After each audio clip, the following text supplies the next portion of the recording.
And as we roll in to another fabulous week of September, right here on this fabulous Sunday, I am Alex Morgan. I will be your host on this worldwide broadcast of the most conservative YouTube channel / podcast / news site / all the above. Hey,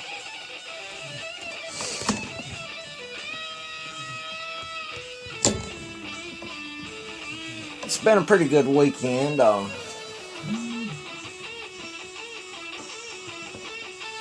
I've worked about all weekend, but I ain't complaining. Not never ever will I complain about work, because let me tell you something.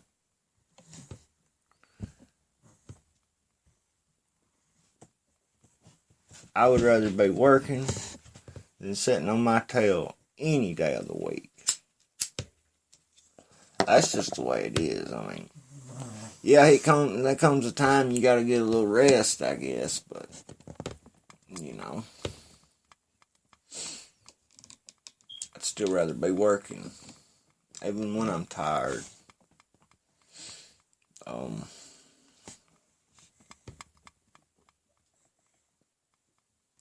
Working 20 hours a day, and I ain't got nothing much to show for it at all. If anything, I'm going in the hole, which I ain't complaining about that either. But, whatever. No, gonna do you no good to complain. No way. People just make fun of you, call you a crybaby, tell you that you're crying too much. That's just people for you. People don't want to see you do good. People don't want to see you succeed. They want to see you fail. You're not helping them by succeeding. You're helping them by failing. They would rather talk about some big mess up that you made somewhere in your life than talk about all the good that you've done in your life, or just one good thing that you've done in your life. They would rather talk about all the bad versus one good thing that you've done, or the best good thing that you've done, That's just the nature of people.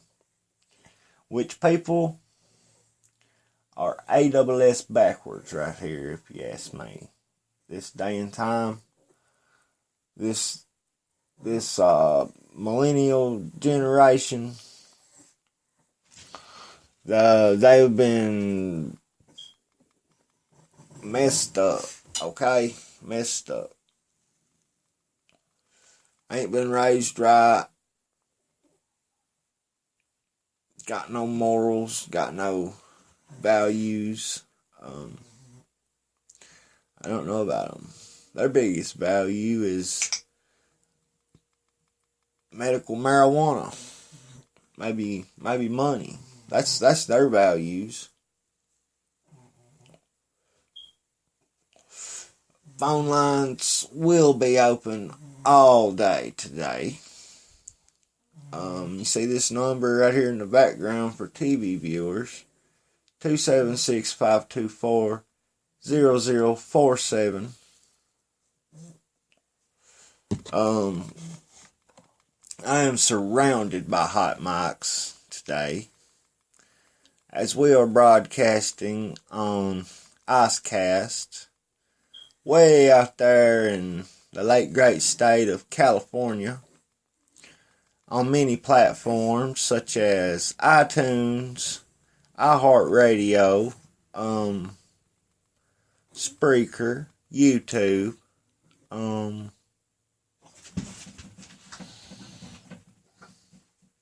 don't know what I am broadcasting on. But I can tell you this. You need to support this broadcast. You need to go to alexmorganshow.com/online-store. You need to pick up a t-shirt while they're still on sale. I'm trying to sell out. Got a hold of a batch of t-shirts and they went slow. I've got bills to pay, folks. I need to sell some t-shirts. I also need your help as far as finances goes, as far as energy and work ethic goes, as far as just anything you can do for me. Just word of mouth, advertising, yeah. Just anything you can do, I would appreciate that from the bottom of my heart.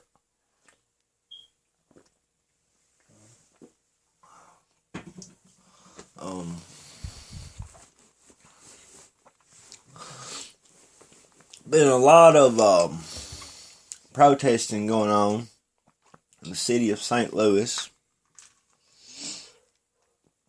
during the weekend that has included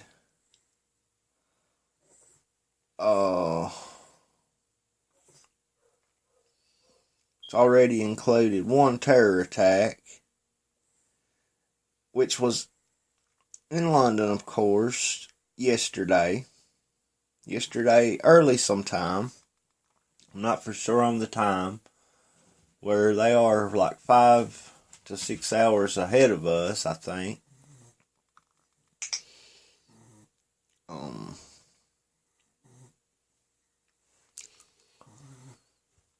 I don't know what this world's coming to. And politics, folks, it is not complicated at all. Politics is something that's actually very, very simple, okay? Now, what makes it complicated is these people who work for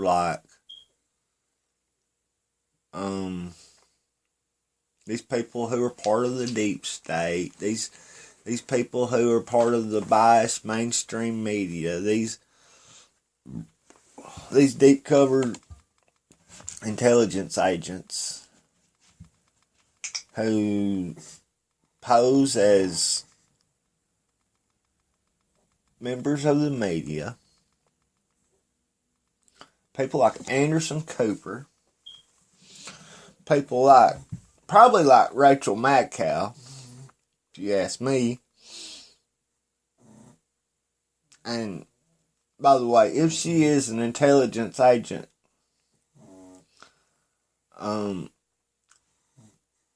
that witch has no intelligence, okay? She is about on the same mental level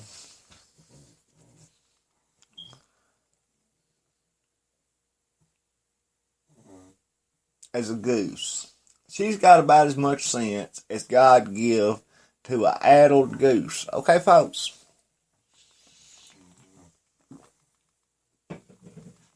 And that, my friends, is how much brain power that rachel-madcow-disease is operating with.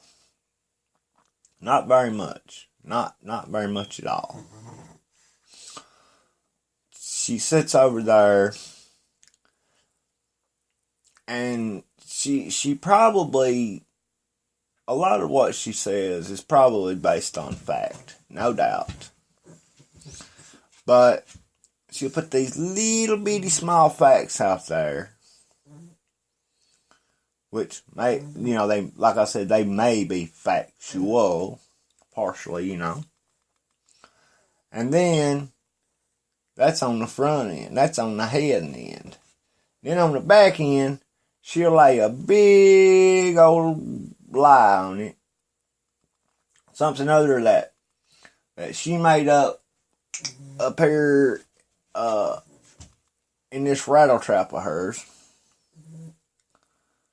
And she just sits and throws this propaganda out at people, hoping that they'll buy it, thinking that they're stupid, thinking that she's a brain and got way more sense than everybody else. Folks, she thinks her viewers are dummies, okay?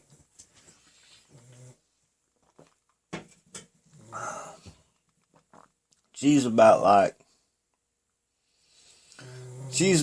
Facebook, and all those people who said their users are dumb effers. You know what I mean? She ain't went as far as to say it, in public or anything like that. At least not that I'm aware. But let me tell you something. I've lived here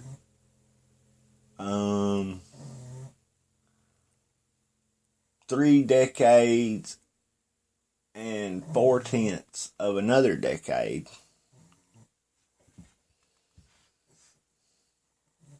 No. Yeah, that's right. And just a little bit more. And let me tell you something. Actions speak way louder than words. In fact, actions speak volumes. Remember that.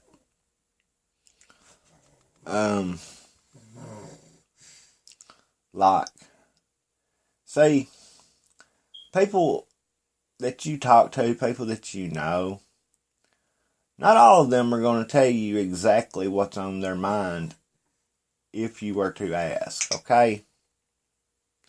So you pretty much have to read in between the lines, just like what we break down, how we break down what they say and what they put out there,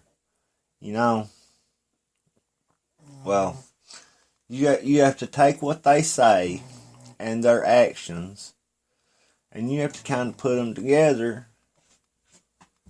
and kind of simplify the problem, and put 2 and 2 together and see what you come up with. That's about all you can do. Once you catch on to what they're saying, what they're propagandizing, you need to boycott them, folks. There's no doubt. You've got to quit watching all this junk, all this CBS, NBC, MSNBC, ABC, XYZ, da-da-da-da-da. You gotta quit watching that stuff. CNN. Let me tell you something. In Fox News sits over there like they're, God's gift to the world when it comes to a conservative news network. Which, you do have some conservatives over at Fox News. Some pretty good ones. In Judge Jeanine Pirro. And Sean Hannity, of course. And of the great Tucker Carlson, excuse me. But you also have people like the Koch brothers and the brothers who own Fox News. I forget their names. Get my producer in the back to pull that up for me.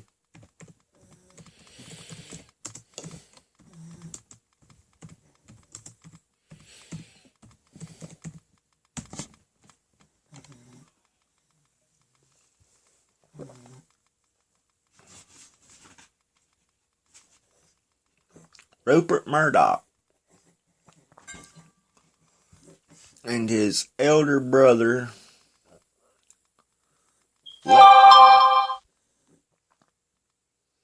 guess is how you say that, Lachlan.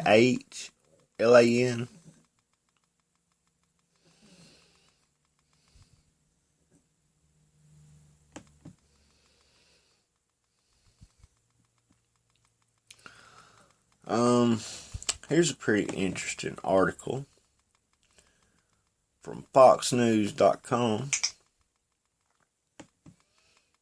which just popped up on my search. It's from Fox News. Koch brothers group set to boost conservative candidates' policies with $400 million between now and 2018. So you see right there where a lot of the conservative Republican campaign contributions come from. Folks like the Koch brothers. However, the Koch brothers only pose as conservative folks. They're not conservatives. They are not. They are very, very, very liberal. Believe me. They support open borders. They support everything a liberal supports. Okay.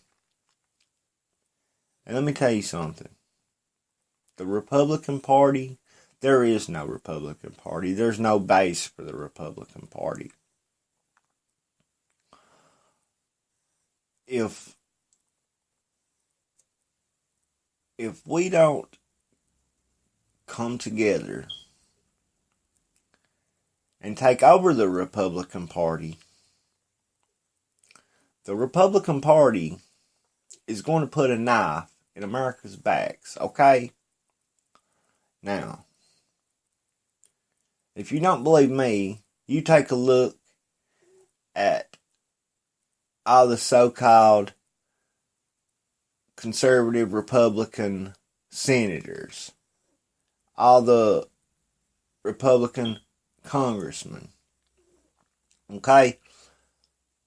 Our president, Donald Trump, he can't get them to pass a health care bill. He can't get them to do nothing for him, okay? They're pretty much Democrat, okay? Because you have the House, which is controlled by the Republicans. You have the Senate, which is controlled by the Republicans. And you have a Republican in the White House, folks. But yet, they fail to push every piece of legislation that they mention, that they talk about. When they actually write a bill and try to vote it into law, it don't work. So, people like Mitch McConnell, people like I'm not going to diss Ted Cruz so bad, because let me tell you something. Ted Cruz is not perfect. Ted Cruz likes porn. Yeah. I think Teddy Boy likes the pornography. Him and his staff, I don't know. But given all that, Ted Cruz still supports Christian America. He supports a lot of the same things that we support. And you find him on Trump's side of a lot of things that he tries to pass. Now, the Republicans are so against Trump. I think this is why you see him trying to make a deal with the Democrats all of a sudden. And all these media networks is all telling you that Trump's going left and he's going a little further left the next day, and before you know it, Trump's going to be a modern day liberal. But let me tell you something. I'm not going to sell Trump out so fast, okay? He's been in office about, like a couple of days, been 9 months, I guess. And no, he hasn't got much done. But look at what he has got done. And look at what we've got in place of what we would have had with Hillary Clinton. So, when you look at the equation like that, when you look at that glass is half full instead of half empty, let me tell you something. It's such a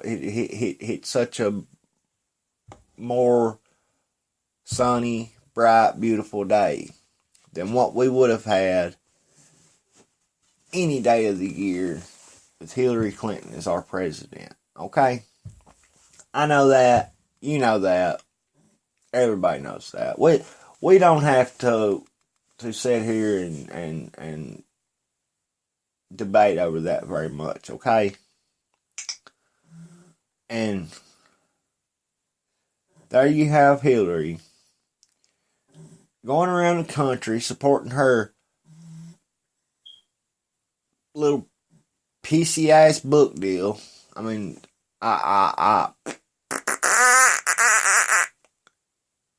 excuse me, I let that slip, but it's the truth. Hillary Clinton couldn't write herself out of a paper sack. Don't get me wrong. She's not what you call stupid, but she couldn't have much sense because all she does is lie. She can't tell the truth. All she does is try to paint some perfect picture for the people who's actually listening to what she's saying, you know. That's all she tries to do. Just like the rest of these modern day liberals, okay? They try to make you think, well, that ain't no big deal. That's pretty good actually. Having open borders and, well, we'll just have one government and they won't be all these hundreds of governments. We'll just have one government and, there won't be no borders. There won't be no countries. We'll just, be a supercontinent is all you can say. And we'll have a one world government. We'll have a one world religion. We'll all worship Lucifer and we'll build pyramids and we'll have child sacrifice, blood sacrifice. It'll all be fun. We'll stand around the fire and roast marshmallows and we'll sing Kumbaya and, we'll all just have a good old time. It'll be fun. Nothing like a good old liberal time. In this good old liberal day we're living in. Call my show today, 276-524-0047. Again, that number, 276-524-0047. I love to hear from somebody out there, just anybody who's got at least a pinky on the pulse of the Illuminati and the New World Order. Just a pinky on the pulse of the globalist. Let me tell you something, folks. If you want somebody who opposes the globalist, who opposes their agenda, who opposes everything that they believe in, who the globalists despise. You've got him. Donald Trump is that man, okay? He goes against everything that they stand for, everything that they believe in. He is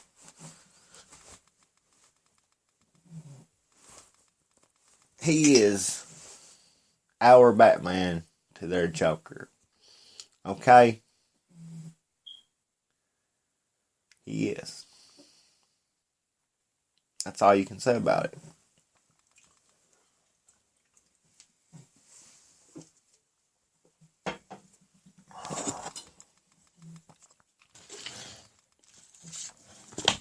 And you can say what you want to about Donald Trump. But Donald Trump has done a lot of good things what time he's been in office. There's been stuff that's not been so great, of course. But, you know, again,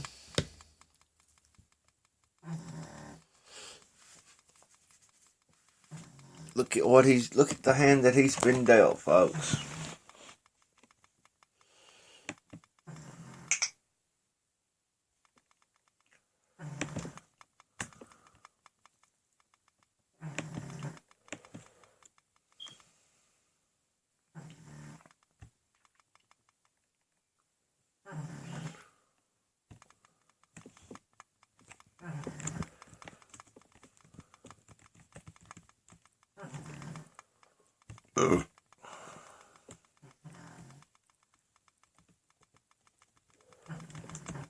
He's done all right, I guess, you know, given the hand that he has been given.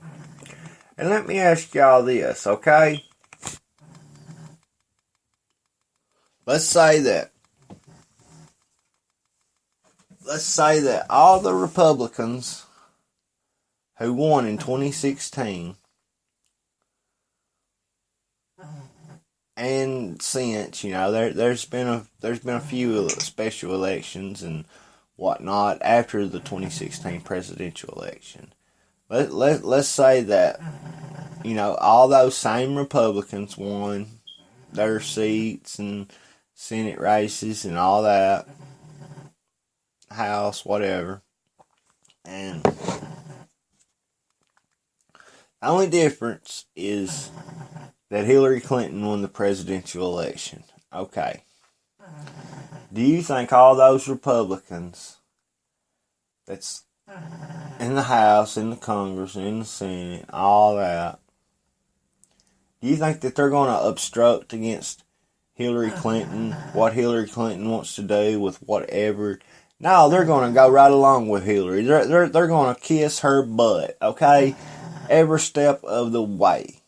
And I would be willing to bet money on it. In fact, it's not even arguable because I know what would happen. Well, just look at when Obama was president, okay? The Republicans bent over backwards to do what Obama wanted. The Republicans were scared of the sign that Obama made yesterday. Okay? They was. They passed Obamacare without even reading it. They claimed they had to pass it before they could read it to see what was in it. Now, have you ever in your life heard anything that made any less sense than that right there? That would be like saying, well, I don't know if this is against the law or not, but I'm going to go ahead and do it just to see. And if I get arrested, then I'll find out that it's against the law, you know. Or,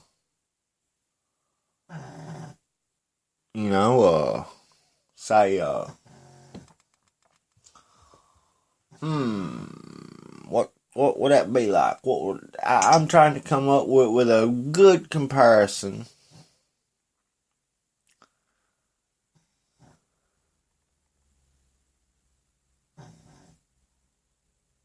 it's hard to come up with a comparison to Obamacare. Something other that's got something called death panels in it, something other that so full of BS that it was running out the top. Okay? It was as full of BS as the people who helped write it. Those same people went around telling everybody how stupid the American voter was, okay? In public, while being recorded. I mean, how arrogant can you be? That would be like me selling you a house, a car, a horse, or a dog or something. Then after I sold it to you, I go down the road over at Hazard or down here at Hyden or somewhere, and I get on TV and I say, hey, I just sold John Johnson a horse up there, and I told him that was the best horse there ever was. And let me tell you something, that horse right there is broke down. It's got arthritis in every joint. It's got, I've been looking to have to shoot it within the next few days or week or so if I kept it. But I'm glad I sold it to that dummy. You know?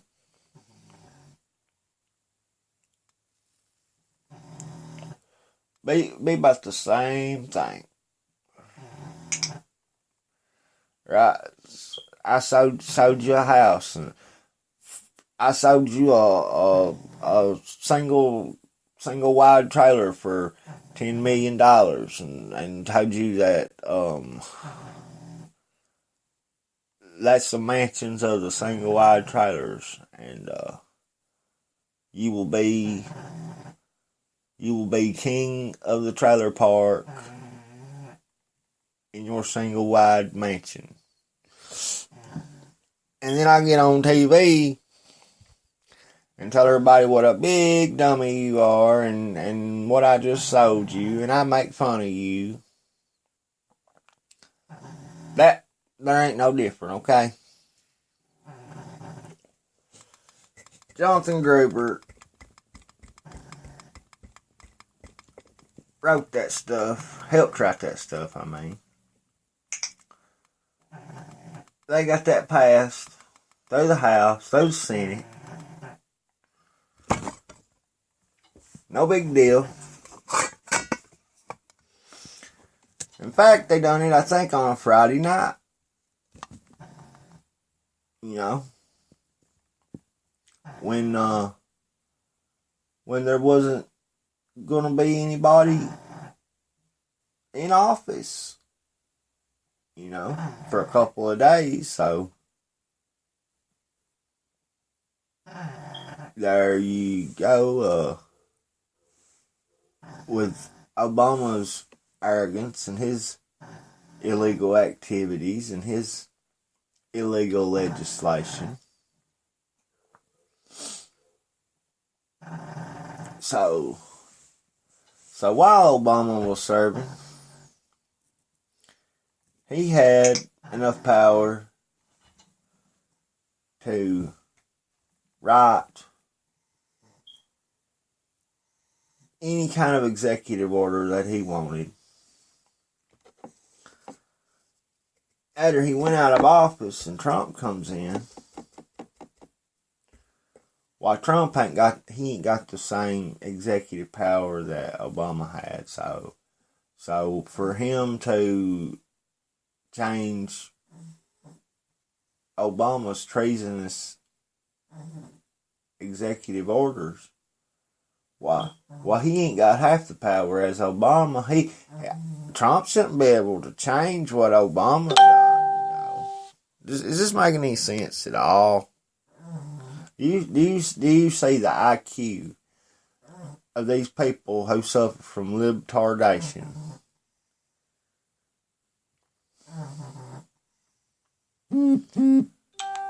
They're on the same mental level as a turnip or a tarpon or something like that, okay? And they think you're the dumb ones, okay? They can sit and call you racist and bigot, a xenophobe, whatever, and you'll believe it. Well, you'll just shut up and let them do whatever they want to. Let me tell you y'all something. Enough of this is enough. Now, Trump is not no Republican, okay? No matter what it said at the end of his name on the ballot sheet, Trump is no Republican. Trump's been a Democrat his whole life, okay? But just like I've been trying to tell you ever since I've had this show, the modern day liberal is not the traditional liberal. The modern day Democrat is not the traditional Democrat, okay?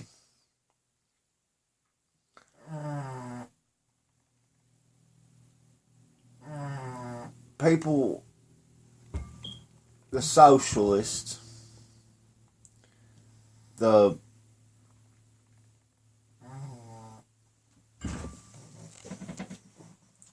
socialist and the fascist and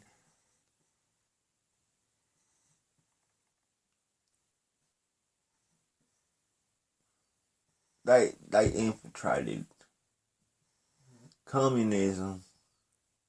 They took all those beliefs, communism, socialism, and fascism, and all of those elements right there of a tyrannical government, and people that believed in that kind of stuff infiltrated the Democratic Party, folks. And what you have now is a modern day Bolshevik party, okay? Pretty much. Same deal.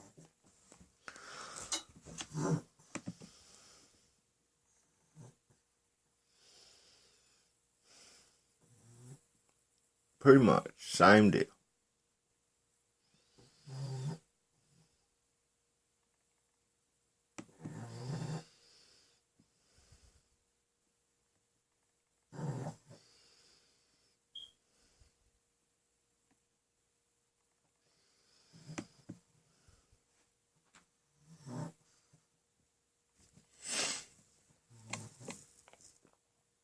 And just like I was telling you earlier, folks, politics is not something that's complicated at all. All politics is men and women. These people, politics is nothing but people, okay? And when in a community of people, in a country of people, in a state of people, in a county of people, you have these elected officials, these people who are responsible for keeping the public safe, for keeping the people who are civilian, who are not in the military, who are not in the government. They have the responsibility of keeping them safe. They have the responsibility of collecting tax dollars, and they have the responsibility of deciding what and how much of those tax dollars to spend and what to spend them on. Now, do you see that? That there's nothing complicated about those people's jobs. Nothing at all is complicated about their jobs. They pretty much have the easiest job in the world, okay? They don't even got to do no hard work, no math, nothing like that. They've got people to do that for them, folks. Each government official, I guarantee you, has got their own staff members, their own secretaries, their own advisors, their own lobbyists, their own whatever. You know what I'm saying? They do. So, pretty much all they say is, hey Jack, crunch these numbers right here and see how much FEMA's going to spend, guesstimated, within the next 6 months, and see what the national debt is, and and crunch them numbers, and we'll go from there. I'll meet with the president in the morning, and we'll get to the bottom of this. So you see, the people who works hard in politics are probably the staffers mostly, okay? That's the people who does all the bad work. And, you know, in politics,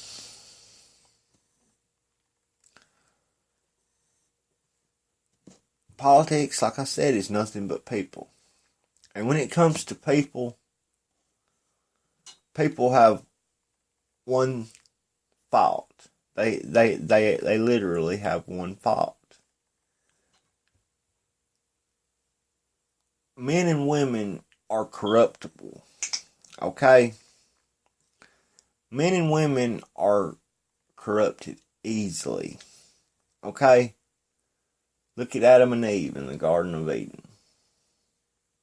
You know, right off the bat, right there. What did the snake do?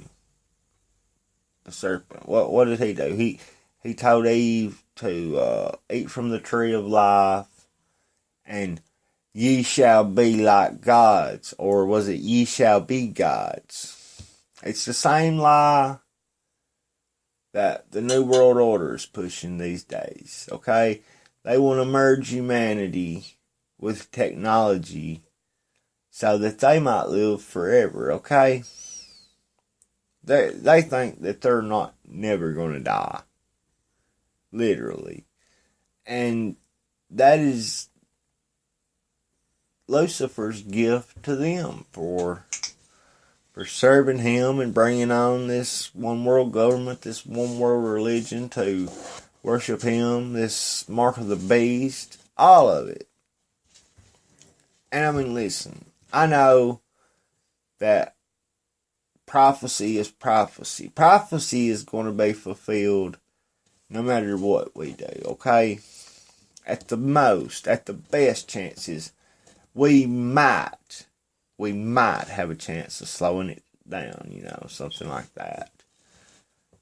But, I mean, if we could slow it down, say, 3, 4, 5 generations, hey, that would be a really great thing, because there you have our grandchildren, our great-grandchildren, our great-great-grandchildren, and our great-great-great-grandchildren all living good, okay? Their whole life. Which, let me tell you something, folks. America needs to grow some nuts. America needs to read their Bibles. America needs to go to church. America needs to teach their kids right from wrong. They need to give their kids a good raising. They need to teach them everything that they can. They need to take them to church. They need to teach them about Jesus Christ, his sacrifice for humanity. They need to teach their kids about God. They need to teach their kids all about the Bible. As much as they can. It's the Rock of Ages, and they call it that for a reason, folks. But all that these leaders want to do, these leaders want to take the Bible out of school. They want to take the Pledge of Allegiance out of school. Well, I don't see why they don't just take the American flag out of school if they're going to take the Pledge of Allegiance out of school. When I was a little kid and going to grade school, man, we would stand up every morning and do the Pledge of Allegiance. And we would even have prayer right in class. And everybody would bow their heads, and, somebody would lead us, and they'd say, "Dear Lord," or "Heavenly Father, we come before you to thank you for, so-and-so, all the gifts that you have given us, and blah, blah, blah, and we thank you so much, and in Jesus' name we pray, and amen." And that went on all through grade school, all through school, and pretty much all through high school. I mean, we quit saying the Pledge of Allegiance, I guess, after about 5th or 6th grade, one of those two. But I can still remember saying it, like, after I got in middle school a little bit, every once in a while, like maybe on special occasions we would say it. But I mean, they still had prayer in school then. This would have been about 96, 97, and then 98, 99. But see, I can remember all those days so good. I mean, perfectly, okay? Pre-9/11. Everybody knows the political atmosphere, pretty much for that time. And then, all of a sudden, boom, 9/11 happens. Well, you had 19 hijackers. Not from Iraq, not from Afghanistan, not from Iran, not from Pakistan. Where were they from? Does anybody know? Anybody out there know where the 19 hijackers were from? They were from Saudi Arabia. But yet they were directed by a 60-year-old man who was on dialysis and probably couldn't get out of bed and go to the bathroom and clean himself properly. He was probably so sick. If he even existed. I don't even know that Bin Laden existed, okay? Because I've never saw him before. Then you have those videos like, the one right after 9/11 where he was claiming responsibility and all this, and then, I don't know, they hunted for him for 4, 5, 6 years, never did find him, and then all of a sudden, here comes a video from somewhere. I don't remember if it was the journalist who went to Afghanistan and found Bin Laden hiding in a cave and actually conducted an interview on him. I can't remember for sure. My mind is so sketchy. I don't remember if that was the same time or not. I'm thinking it wasn't because, like I said, there were videos of him that emerged after 9/11 that showed him looking younger. You know what I'm saying? Like he had been in the fountain of youth or something. Yeah. And what I'm thinking is that was probably either, a younger double or a younger actor than before, or film recorded from earlier, or video, film or video that was recorded earlier than probably 9/11 or, well, earlier than what they say it was anyways. But still, there's a lot of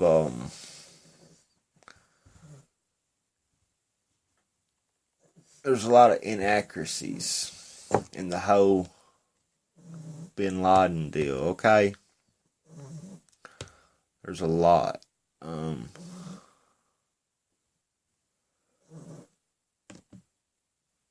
And you don't have to consider yourself a conspiracy theorist just because you ask a question about something. Just because you question known liars about something, known liars that can't tell the truth about nothing, that don't make you a conspiracy theorist, folks. That makes you smart. That's how you learn, is you ask questions, okay? You don't just learn by going along. Oh, I just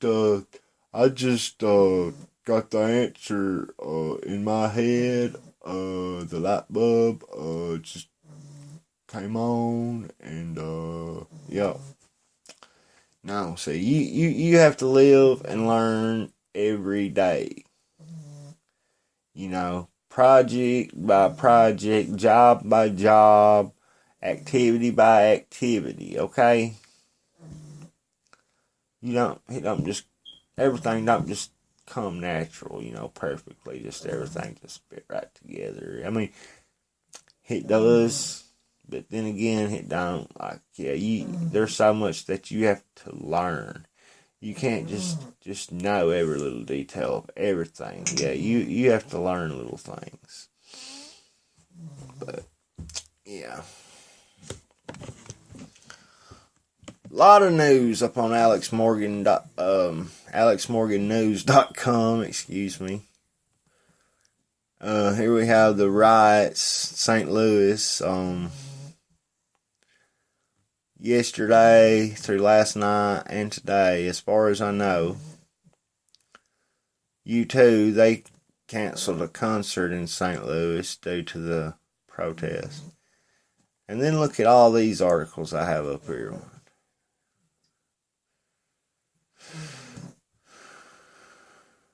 There's every bit of 60 articles up there.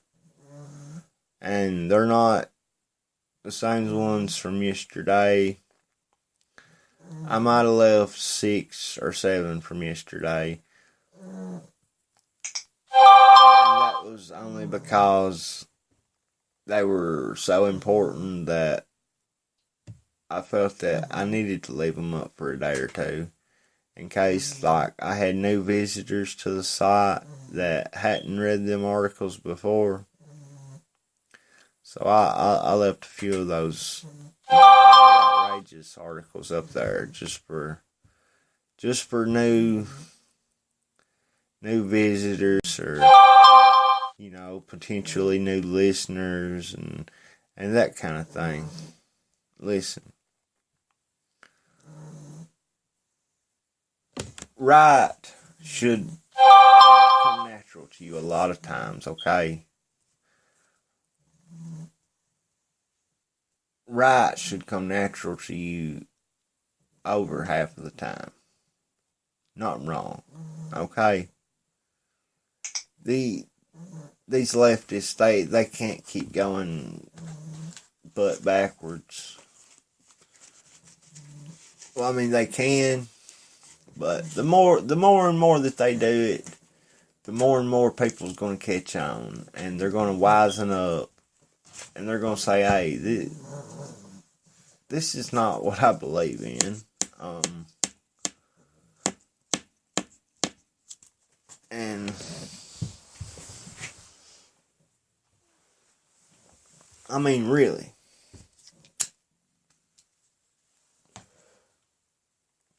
You can just do so much wrong, and that's it. And people's going to say, whoa, hold it right there. I mean, you take Hillary Clinton, for example, okay? That's somebody. I can't sit here and tell you one right thing that Hillary Clinton has done. Can you? Folks, I'm serious. If you can tell me one thing that Hillary Clinton has done right since she's been alive,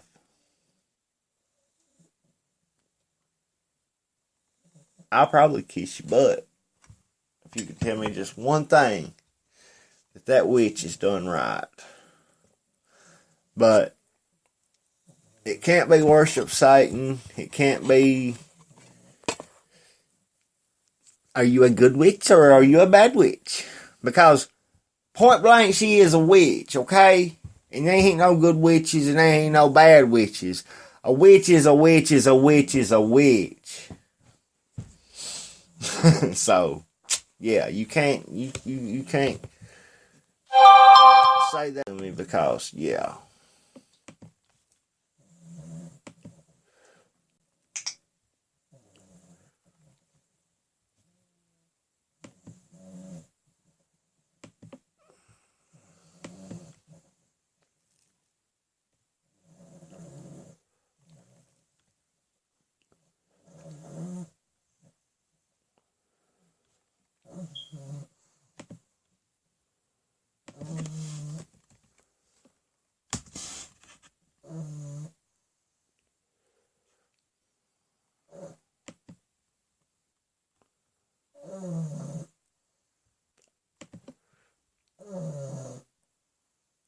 No, I don't think Hillary has done one thing right since she's been in office.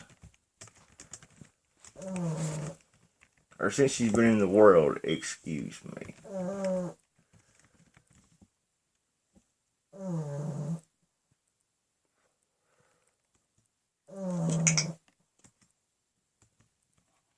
Nothing. I don't think she's done nothing right.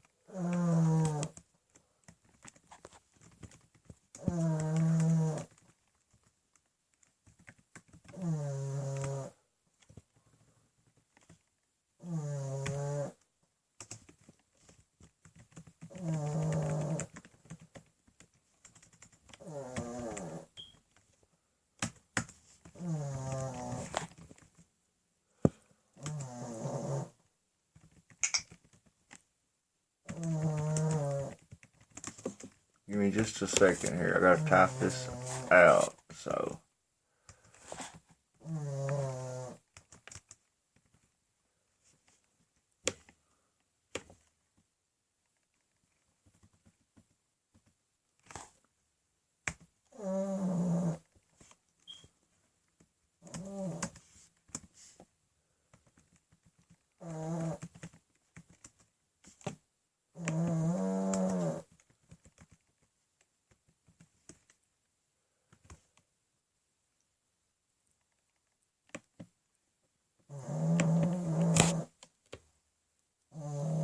But yeah, Hillary ain't nothing but a witch. Being a witch is the only thing that she's done right, and that is entirely wrong. So, therefore, two wrongs just don't make a right. That's all you can say about that, folks.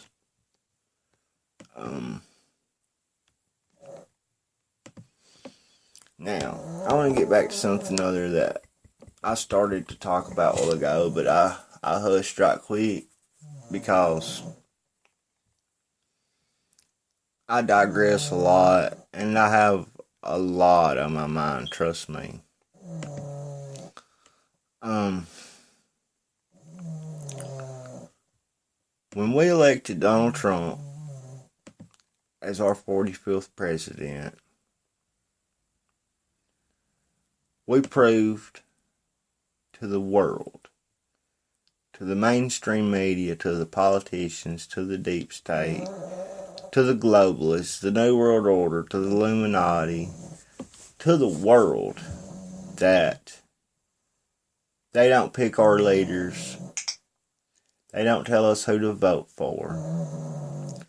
They don't tell us what to think. They don't tell us how to act. They don't tell us that they're going to take our rights away and replace our liberties with securities, okay?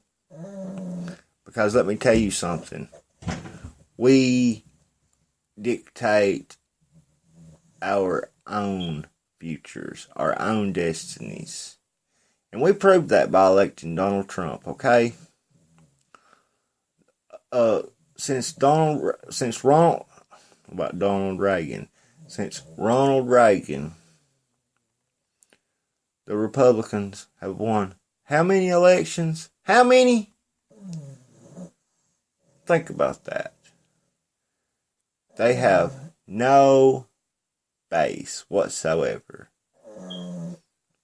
And the reason the Republicans are so afraid of Donald Trump is they're afraid the Republican Party is going to be taken over by nationalist folks, by people like us who believe in borders and language and culture, putting a wall up at our southern border that we share with Mexico to keep illegals from flooding in any time that they feel froggy, to keep the cartels from shipping massive amounts of drugs in, just any time that they want to, just wade across the Rio Grande and come on in there, Speedy Gonzalez, beep beep. That's just the way it is. I mean, and all you can hear them say, well, Trump ain't gonna build the wall. He's got other plans. Trump's not gonna. He's not gonna send the Dreamers back. Trump's going left. And whatever. I've got to just keep watching Trump and seeing what Trump does from here on out during the rest of his term, or terms if he is elected for a second term, which I don't know. I know this much: he better be fulfilling more of his campaign promises. Another thing, we need to be winning more House seats, more places in the Senate, we need to get on the ball, folks. Okay? All of you people out there listening who consider yourself independent, Republican, conservative, libertarian, whatever, you need to register as a Republican, and you need to run for office, whether it's for sheriff, whether it's for, county judge executive, whether it's for Congress, whether it's for the House of Representatives, whether it's for governor. You need to run for office, okay? We need to get rid of all these establishment Republicans and socialist Democrats and just anybody who considers themselves an affiliate of the liberal belief system this day and time, okay? And if we can do that within the next few years, you're going to see more jobs. You're going to see more money in your pocket. You're going to see a better healthcare system than what we have now.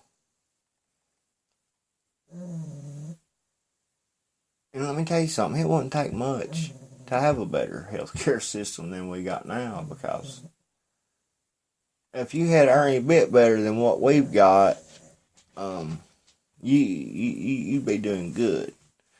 All it was meant to do is to destroy all these poor people, to force the ones who don't get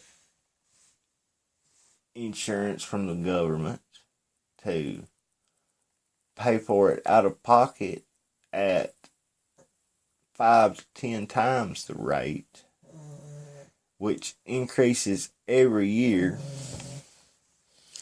Folks, there's more holes in Obamacare than Swiss cheese, okay? Really. More holes in it than an onion sack. And let me tell you something. Barack Hussein Obama, he could take that same onion sack and blow it up. Yes, he could.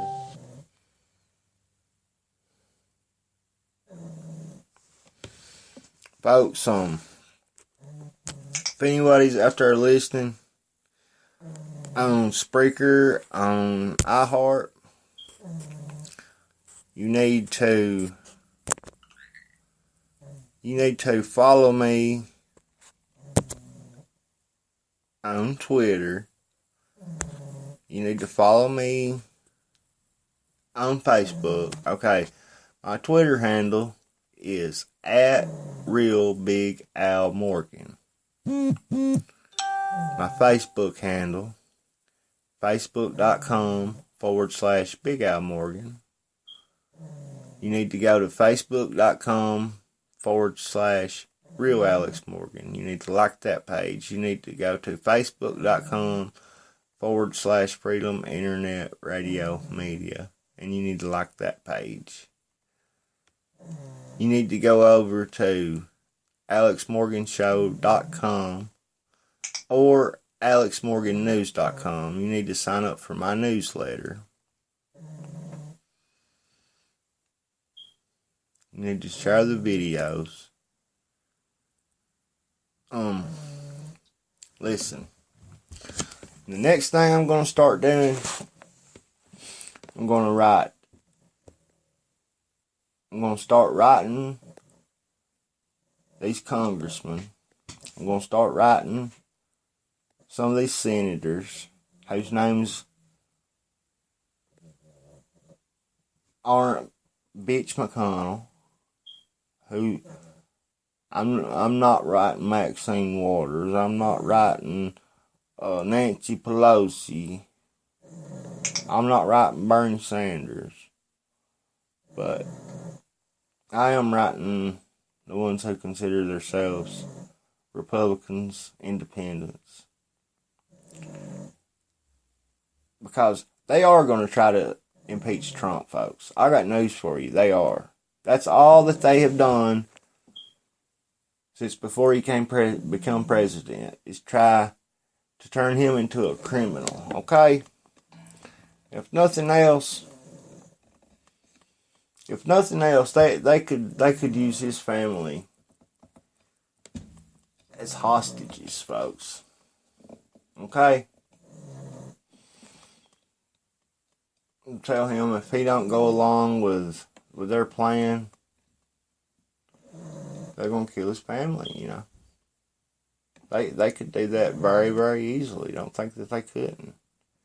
That would be right up their alley. They're not above it. Trust me, they're not too good for something like that. Okay, by no means whatsoever.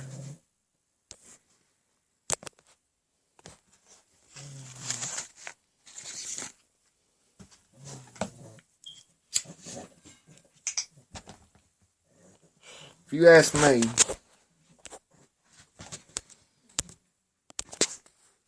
as good a thing as government is, no, let me take that back.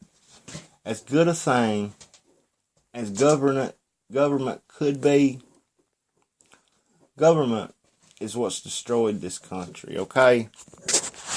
It was set up, and it was intended to be a great thing. It really was. It was set up right, too, by the founding fathers. It really was. But the one thing that they didn't do right, they left it open for infiltration. They, in a way, they done a really great thing, but in a way, they left America's pants down while America was bent over. Okay? Truth's the truth. And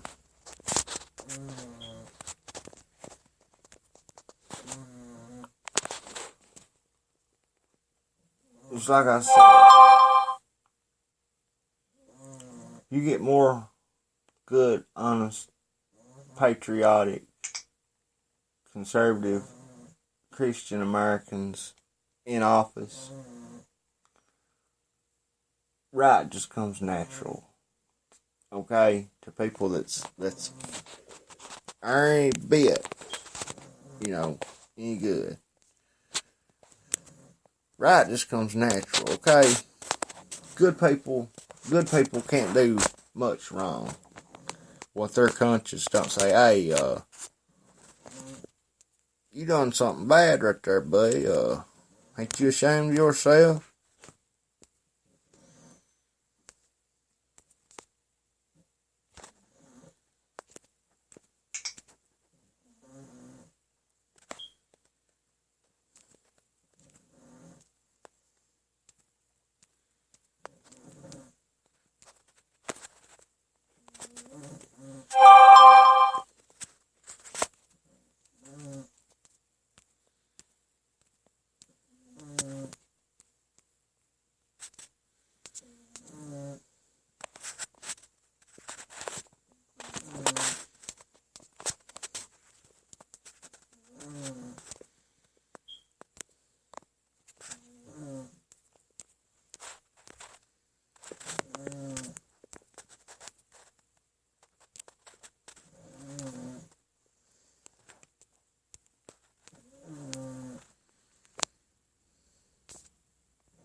But yeah, I bet your grandparents were the best people in this world that you ever knew. I bet your grandparents never did no wrong what time that they were here, hardly. At least I bet you can't name one thing that your grandparents done wrong. If you can name one thing that your grandparents did wrong in their lives, I want you to name one thing that your great-grandparents done wrong in their life. Ever since about the 1930s and 1940s, the quality of human offspring has declined. And I don't care what nobody says. I know that's the truth. I don't need no damn scientist to tell me that.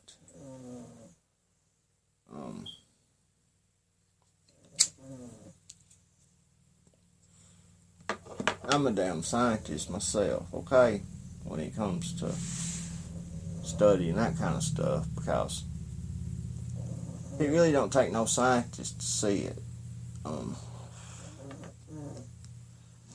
And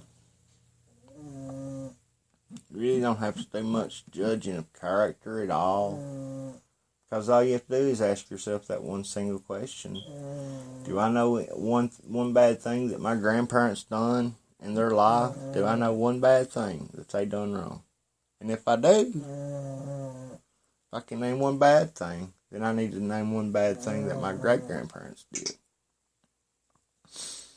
And you will be lucky if you can name one bad thing that either set of your grandparents did, whether it be, or one bad thing that either any set of your great-grandparents, whether it's your paternal grandparents, your maternal grandparents, your great-grandparents, your great-great-grandparents.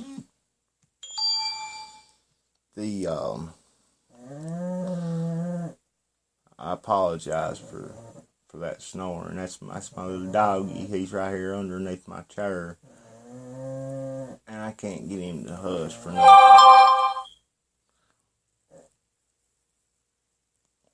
I do apologize on Roscoe. He's been a little sick here lately.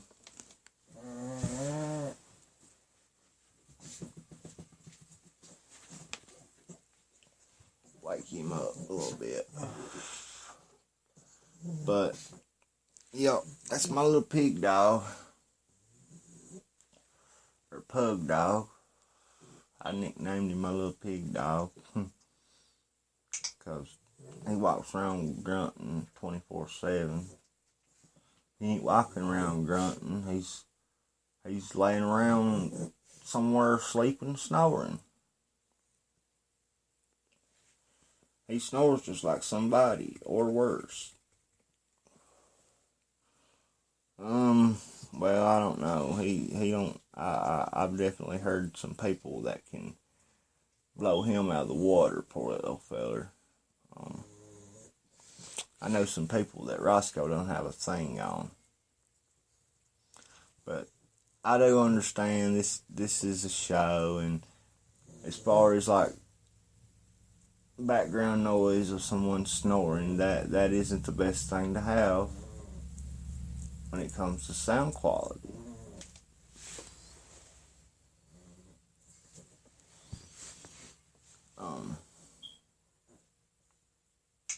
But I can't help it today. He wanted to come in here and be with me, so I surely wasn't going to leave him in there by himself. I've had him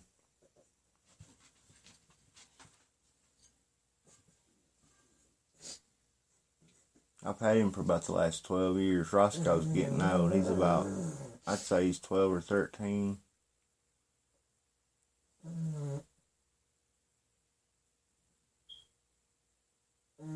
He's surely 12 years old.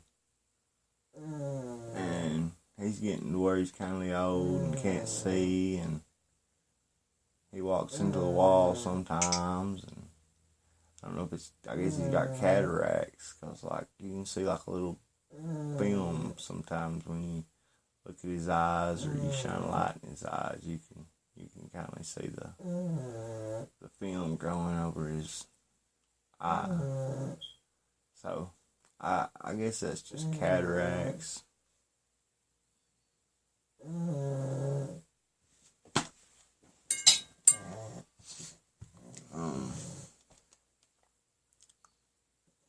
But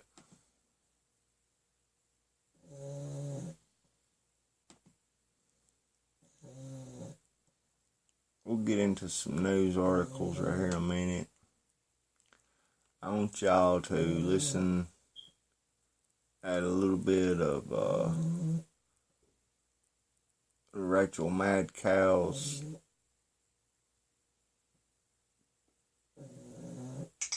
dumb, stupid monologue, where she does what she always does and mentions, just one little hair of the truth. And she puts that out there and then mixes it, puts her own little twist of propaganda onto it.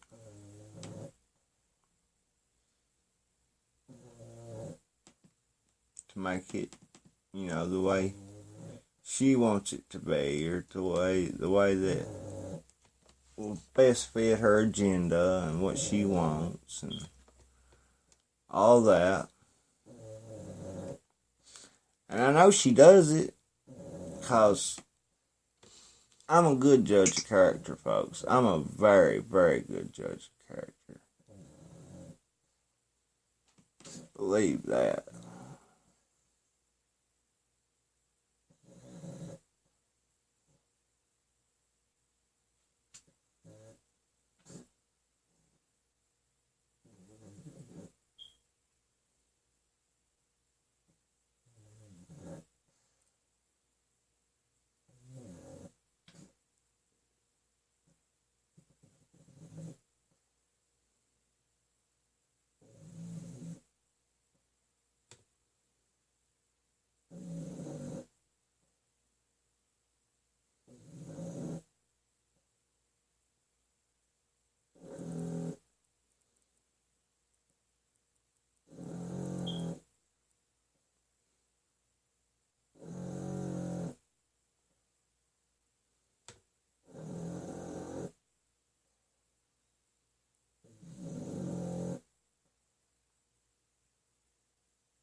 Oscar.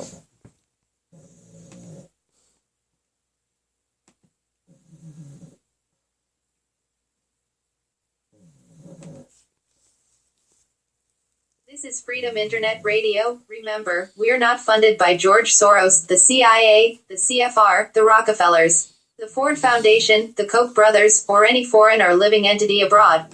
Funded by good red-blooded people like you. Please support us in any way that you can, financially, energetically, informatively, skillfully, or however you may be able. You are the sleeping giant. And we're waking up more and more, every day. Visit alexmorganshow.com to shop for gear and donate to the broadcast. Also visit alexmorgannews.com throughout your day, for news updates all day long. Remember, last week we got a strange... without you the listeners, none of our efforts would be possible. Visit alexmorganshow.com to shop for gear and donate to the broadcast. Now introducing an amazing sale. Up to 40% off merchandise. This super huge sale won't last long. Get you Alex Morgan gear today and email alex at alexmorganshow.com and ask him about customized embroidery hoodies, now available. For $65, choose your favorite design, send them to Alex and tell him what you want and the quantity. And he will get back to you with all the information you need to complete your order.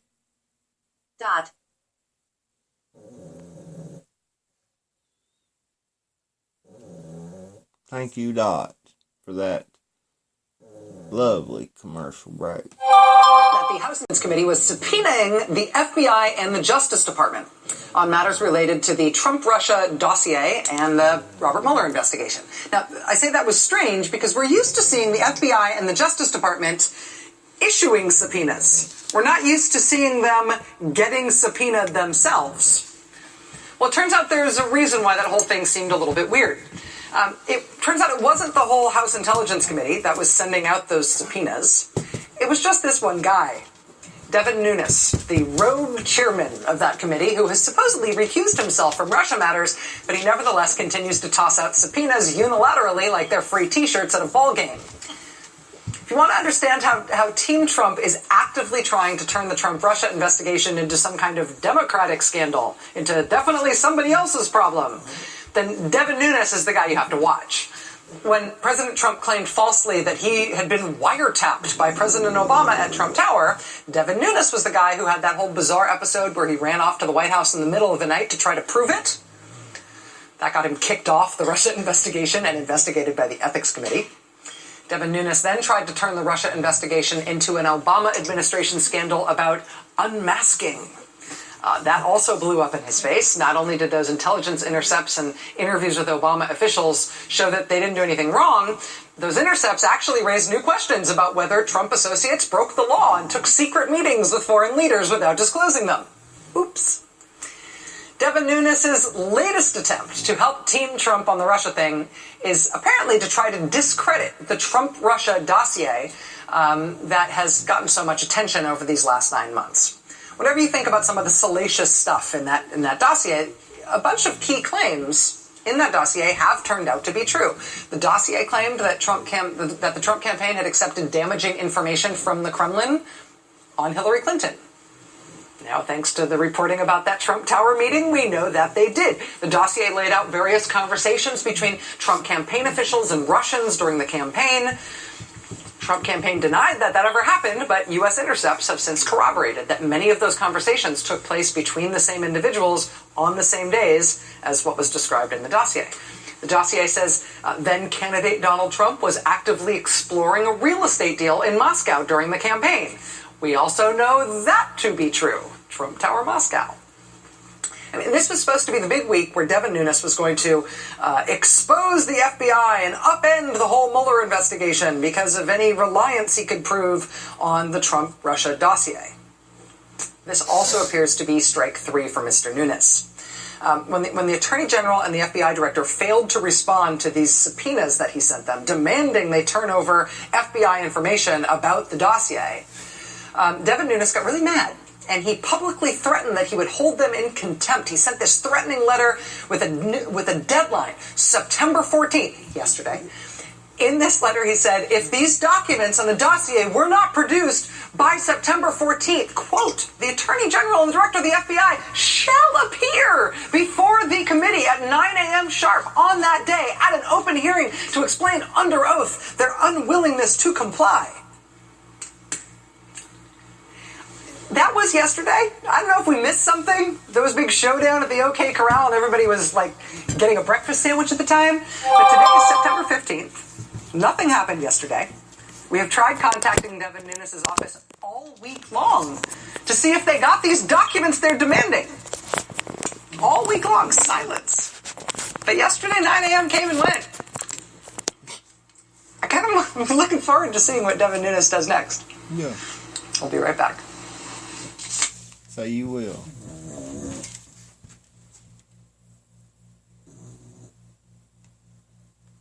Do you see what she does? Just right over and over, like she'll give one thing about that much credit, you know, like something that's based on a little bit of truth, and then she'll put her own little twist on it.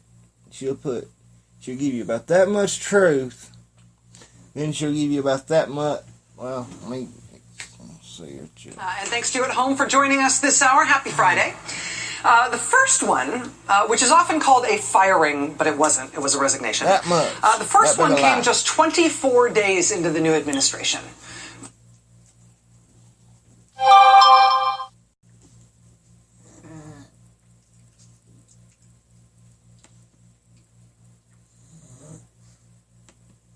That's all she's good for, folks. She's not even good at that. If she had any sense whatsoever, she wouldn't sit and tell her audience all these big lies that she cannot prove at all. And the more she talks, the bigger her lies get. Just listen at her. 3.5 weeks in, and they were already shedding their first senior staff. February 13th, Trump National Security Advisor Mike Flynn resigned from the White House. That was in February. Then in March, Next out was the Deputy White House Chief of Staff, Katie Walsh. Then in April, it was the Deputy National Security Advisor, K.T. McFarland. Then in May, it was the White House Communications Director, #1, Mike Dubke. He was out in May. Then in June, it was the Vice President's Chief of Staff, a guy named Josh Pitcock. Stick a pin in that one for a second. Vice President, Chief of Staff. And then in July ended up being quite busy. I swear they saved this up for when I went on vacation in part of July. In July, they lost the Deputy Chief of Staff of the National Security Council, who's a Breitbart person named Tara Dahl. Then they lost the White House Press Secretary, Sean Spicer. Then they lost the Assistant White House Press Secretary, Michael Short. Then they lost Reince Priebus, White House Chief of Staff. Then they lost White House Communications Director #2, Anthony Scaramucci. And then we rolled into the lazy days of August. And in a normal universe version of Washington, she sat right there and told you that all of those people were fired at first, and then she goes from saying fired to we lost this member resigned. She can call it what she wants to, but Donald Trump didn't want them in his administration for some reason or another. His administration has had more leaks in it than the Titanic, okay? So, what does that say about his administration? Can you answer me that one question? We got a president who's trying to fix our country, to fix our foreign policy, to fix our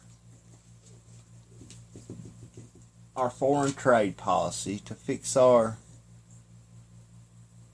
country, and not just put some band-aid over it and hope that it gets better. You know, kiss it a little bit. And, come here, mommy kissed it, make it better, baby. Yeah. That's what they think's going on, okay? They think Trump is nothing but a big band-aid that's gonna get infected. It's gonna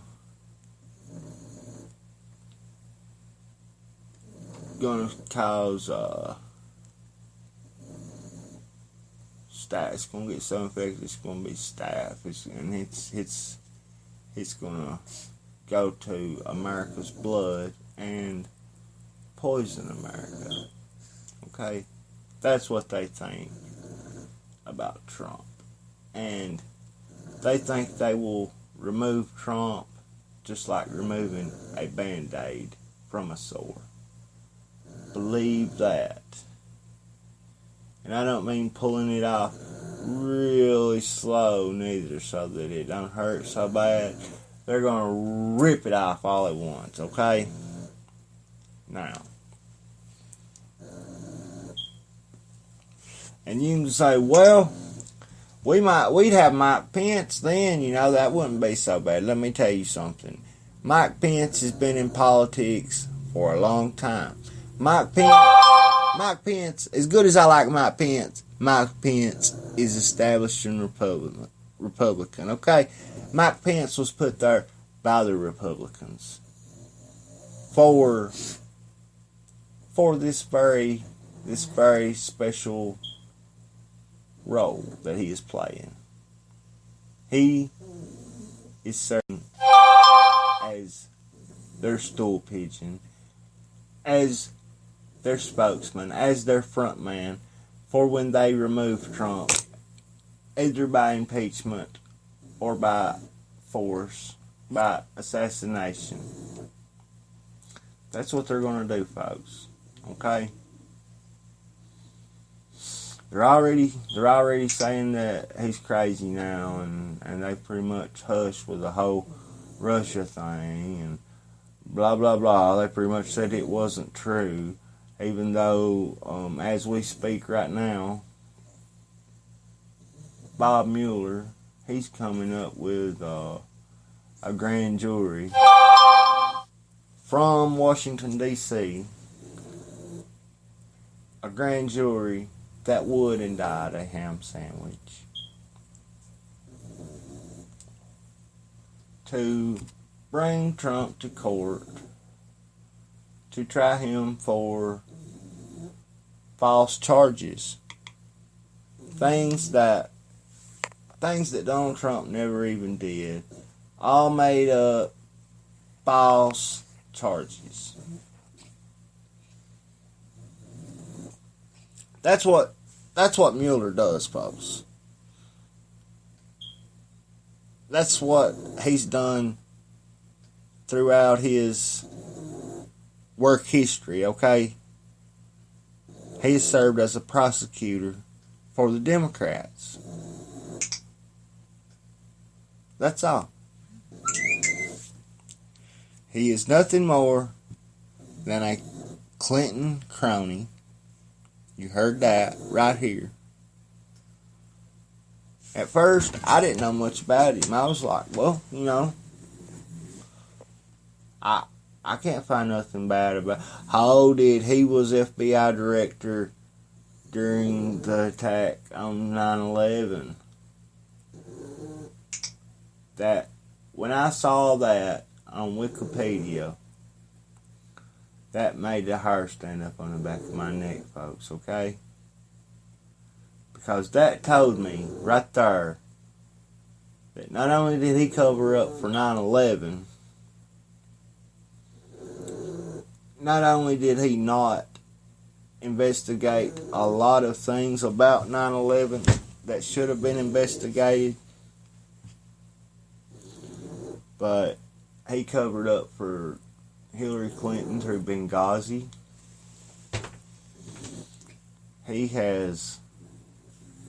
He covered up for Bush stealing the election from Al Gore. Sure did. I don't know what all he has covered up for, folks. I really don't. I hate to sit here and speculate what he has covered up and what he's not. Let's get back to Rachel Madcow. Check her out right there. Ain't she pretty?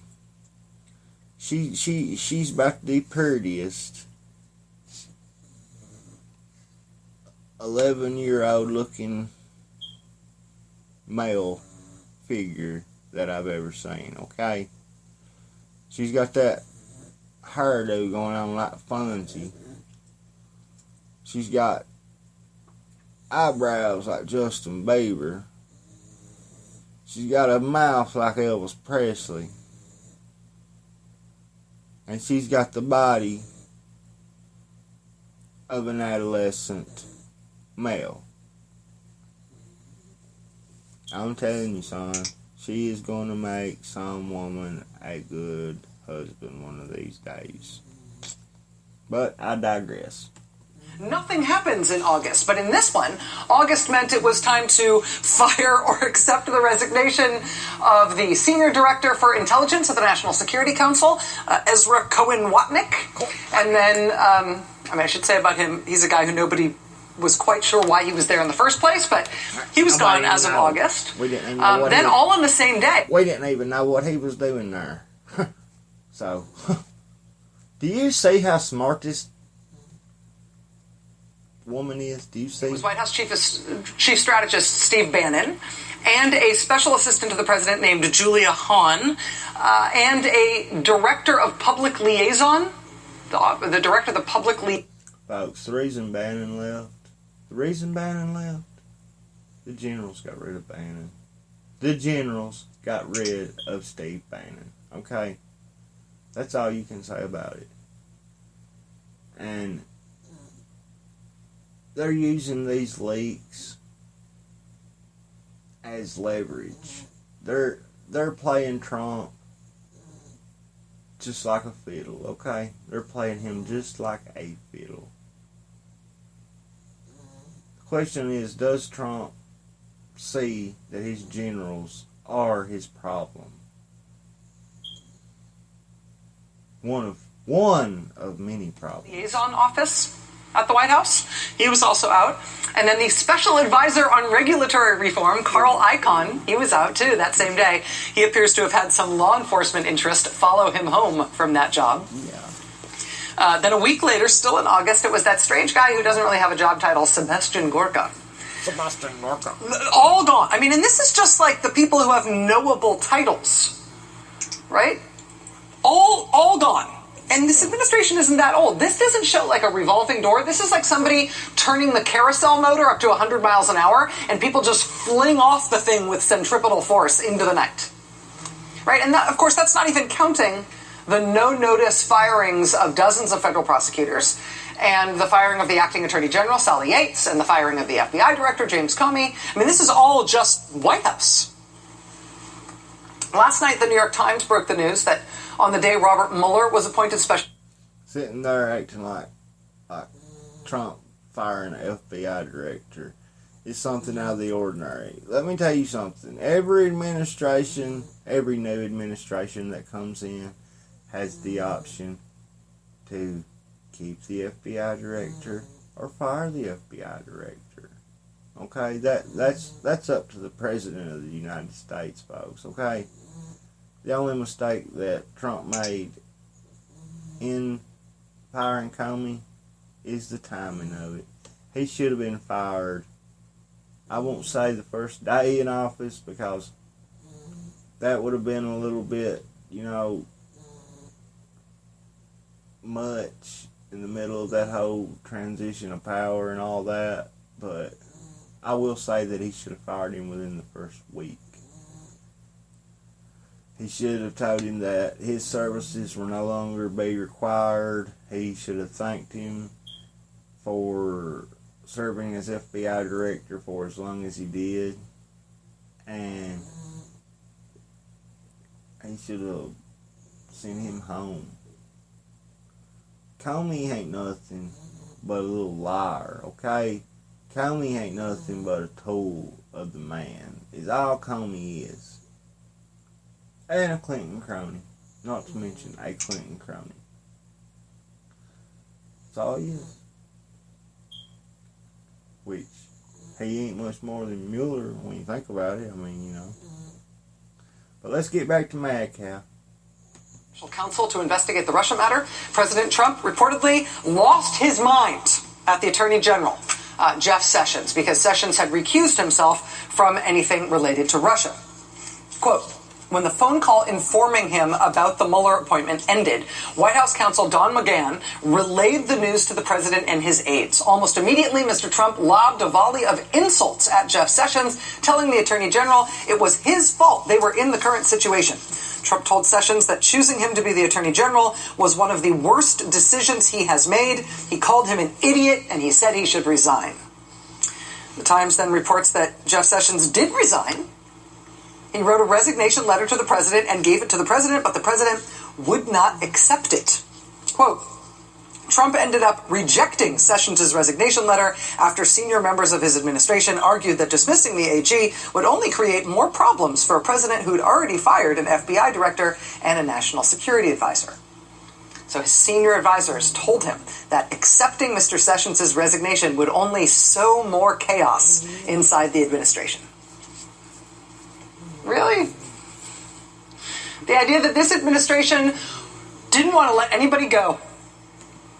It would attract too much attention. They were afraid of shedding anyone as of May. They took drastic steps, even against the president's wishes, to stop losing key and high-profile staff as of May because that would be too much chaos? Really? Really? They stopped letting people go. How does that square with their actual behavior?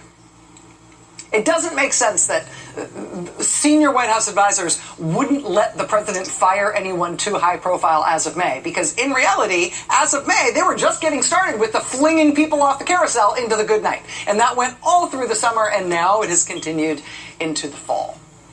The Times further reports that President Trump asked again if he could please fire Jeff Sessions in July. And again, the answer was reportedly no. No, that would be too disruptive. Too disruptive to fire somebody in July? Why? Because Jeff Sessions might clog up the outdoor that they were using to fire all these other people, and then there might be a pile-up? He was going to block the fire exit? Honestly, that explanation for why the president couldn't fire Jeff Sessions when he wanted to, it honestly makes no sense, given the number of people fired from this White House. This situation with the president and the attorney general supposedly having this standoff, it will end weirdly, I can assure you. But something about the way that conflict between the president and the attorney general, something about the way that palace intrigue is being described is off when you put it in context against the way the White House was otherwise behaving at the time these supposed conflicts really came to a head. Yeah. Regardless of Jeff Sessions, though, today there is one new name to add to the list of people being flung off the carousel in Washington. Today we got the designation of the press secretary to the vice president, a man named Mark Lotter. Vice President Mike Pence's press secretary, gone as of today. Vice President Mike Pence lost his chief of staff back in June, lost his press secretary today. And for all the turmoil in this White House, and all of the scandals about various people, and the quitting and the disappearances of all these senior staff, Vice President Mike Pence has been caught out in way more of these scandals than his bland Beltway press coverage would have you believe. I mean, even going all the way back to the first dramatic departure from this White House, going all the way back to Mike Flynn, right? Mike Pence was the head of the transition. This is a letter that he received as head of the transition, notifying him in writing about concerns that soon-to-be National Security Advisor Mike Flynn appeared to be on the payroll of foreign governments.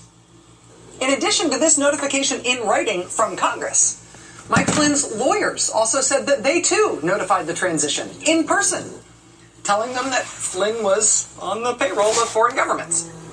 Vice President Mike Pence was running the transition when all those warnings about Mike Flynn came in. He nevertheless claims that he never heard, no idea. As head of the transition, he had no idea, nobody could have had any idea that Mike Flynn might have been on the payroll of foreign governments. That is plainly not true. Folks, General Mike Flynn is a retired military general. Now,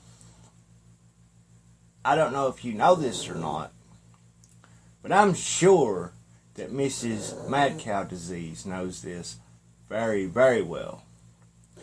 When you are a retired military general, you go to foreign governments and you work for them. You give them advice, military advice, from your years of experience in the military. Okay? That's what you do. That's how you make your money. Besides, off your whatever retirement, yeah, that's how you make your extra money right there. Okay? And it's guaranteed, money in the bank, no questions asked, you will get paid good, and it's perfectly legal. Okay? Perfectly legal. Nothing traitorous about it. Instead, she tries to spin it as General Mike Flynn is a traitor because he's on the payroll of foreign governments. Do you see what liars that the mainstream media is? Do you see how stupid that Rachel-Madcow thinks that her viewers are? Let alone the people that aren't her viewers that might be flipping through the channels and say, well, there's a good-looking 12-year-old boy. Let's see what he's got to say today, She thinks that we're that stupid, okay? It's kind of funny when you think about it. But it's kind of enough to make you mad when you think about it, too. Because it is an insult to your intelligence, folks, okay? It really is. Vice President Mike Pence also solemnly intoned to the American people that there was no way that Mike Flynn had had discussions about Russian sanctions with Russian officials during the transition. Despite the fact that he said it very solemnly, that was also not true. Vice President Mike Pence also insisted that there were no contacts at all between the Trump campaign and Russian officials during the campaign. She don't say a thing though about Obama being caught on a hot mic telling then Russian president that he would have more leverage after his re-election. You know, what does that? What do you think they were talking about? You know, he'd have better leverage on a reach around when he got re-elected, and he could get a little extra stroke in there. What was Obama talking about? You know, instead they're worried about poor old Mike Pence are defending Donald Trump. You know, like Donald Trump's a Russian agent, folks. Donald Trump is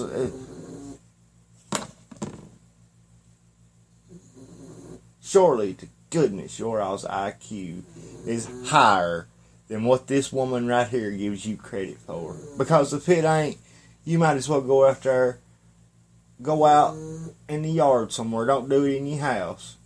But go out there and commit suicide, okay, and get it over with. Because if you're that dumb, it's dangerous for you to live, okay? You're a danger to yourself and you're a danger to society if you're that dumb. That, of course, was not true either. Vice President Mike Pence insisted that James Comey was fired as FBI director because of an internal process at the Department of Justice. Had nothing at all to do with the White House's needs or desires, certainly nothing to do with the president's feelings about the Russia investigation. Although that's what Mike Pence told the American people about the firing of James Comey, we now know that President Trump gave Pence a letter that outlined his rationale for wanting to fire James Comey the day before the Department of Justice ever produced their rationale for why the Justice Department might want him fired too. So Mike Pence's Comey firing explanation was not only not true, we can tell based on the timeline that he knew it was not true at the time that he said it. Oh, but wait, there's more. This week, Mike Flynn's son, Mike Flynn Jr., was described by NBC News as being a subject of the investigation by Robert Mueller in the special counsel's office. I'd say yes. Mike Pence has a good one about Mike Flynn Jr. as well. Controversy, of course, emerged during the campaign, but also during the transition about toxic conspiracy theories that had circulated during the campaign. And controversy arose specifically around Mike Flynn Jr. continuing to defend some of the most odious conspiracy theories from the campaign, even after a disturbed young man showed up at a D.C. pizza parlor and started shooting because of that conspiracy theory. Mike Flynn Jr., in the ensuing controversy, was What they failed to tell you about that pizzeria shooting, folks, they knew that they were hacked. They put that out there as a straw man. Just like I've told you about 50 times. They have to build a straw man. Okay? That way when you go down that rabbit hole and you come upon that straw man, you're going to tear that straw man apart. And you're going to say, well, I got them caught in something this time, you know. And then you get to fight with that straw man, and that straw man just falls apart into nothing, turns into dust, into straw, you know. Into a million pieces. That's just like Obama saying that, or, well, Michelle saying that Obama was born in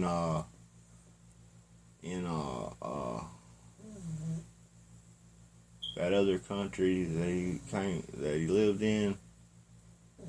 Which one? Indonesia. Yeah, they said he was born in Indonesia first.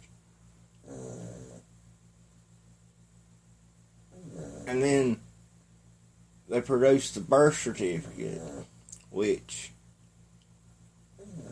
was nothing but another piece of planted evidence, was nothing but another straw man, because you could easily look at it and tell that it was a doctored document, okay? You could easily look at it and tell that it had been filled out with a typewriter which had a very, very, very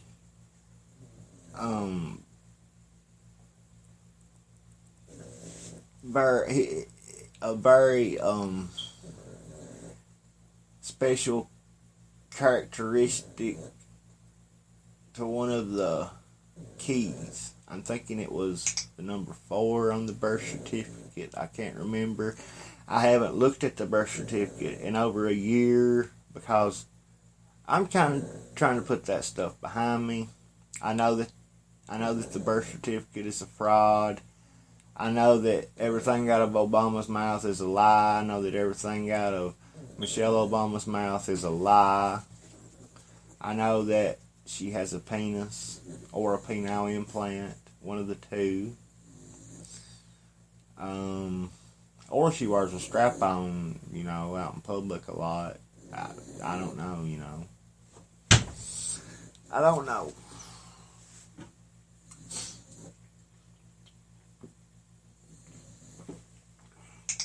But if she's not a man, she wants to be a man. And if she's not a man,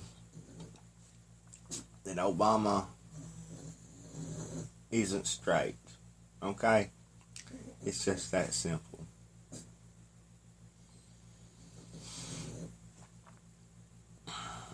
I'll tell you what, that is the most treasonous American in history, let alone the most treasonous politician in history, the most tyrannical president in our history, the most treasonous person in American history. Fired from the Trump transition. Again, Mike Pence was head of the Trump transition.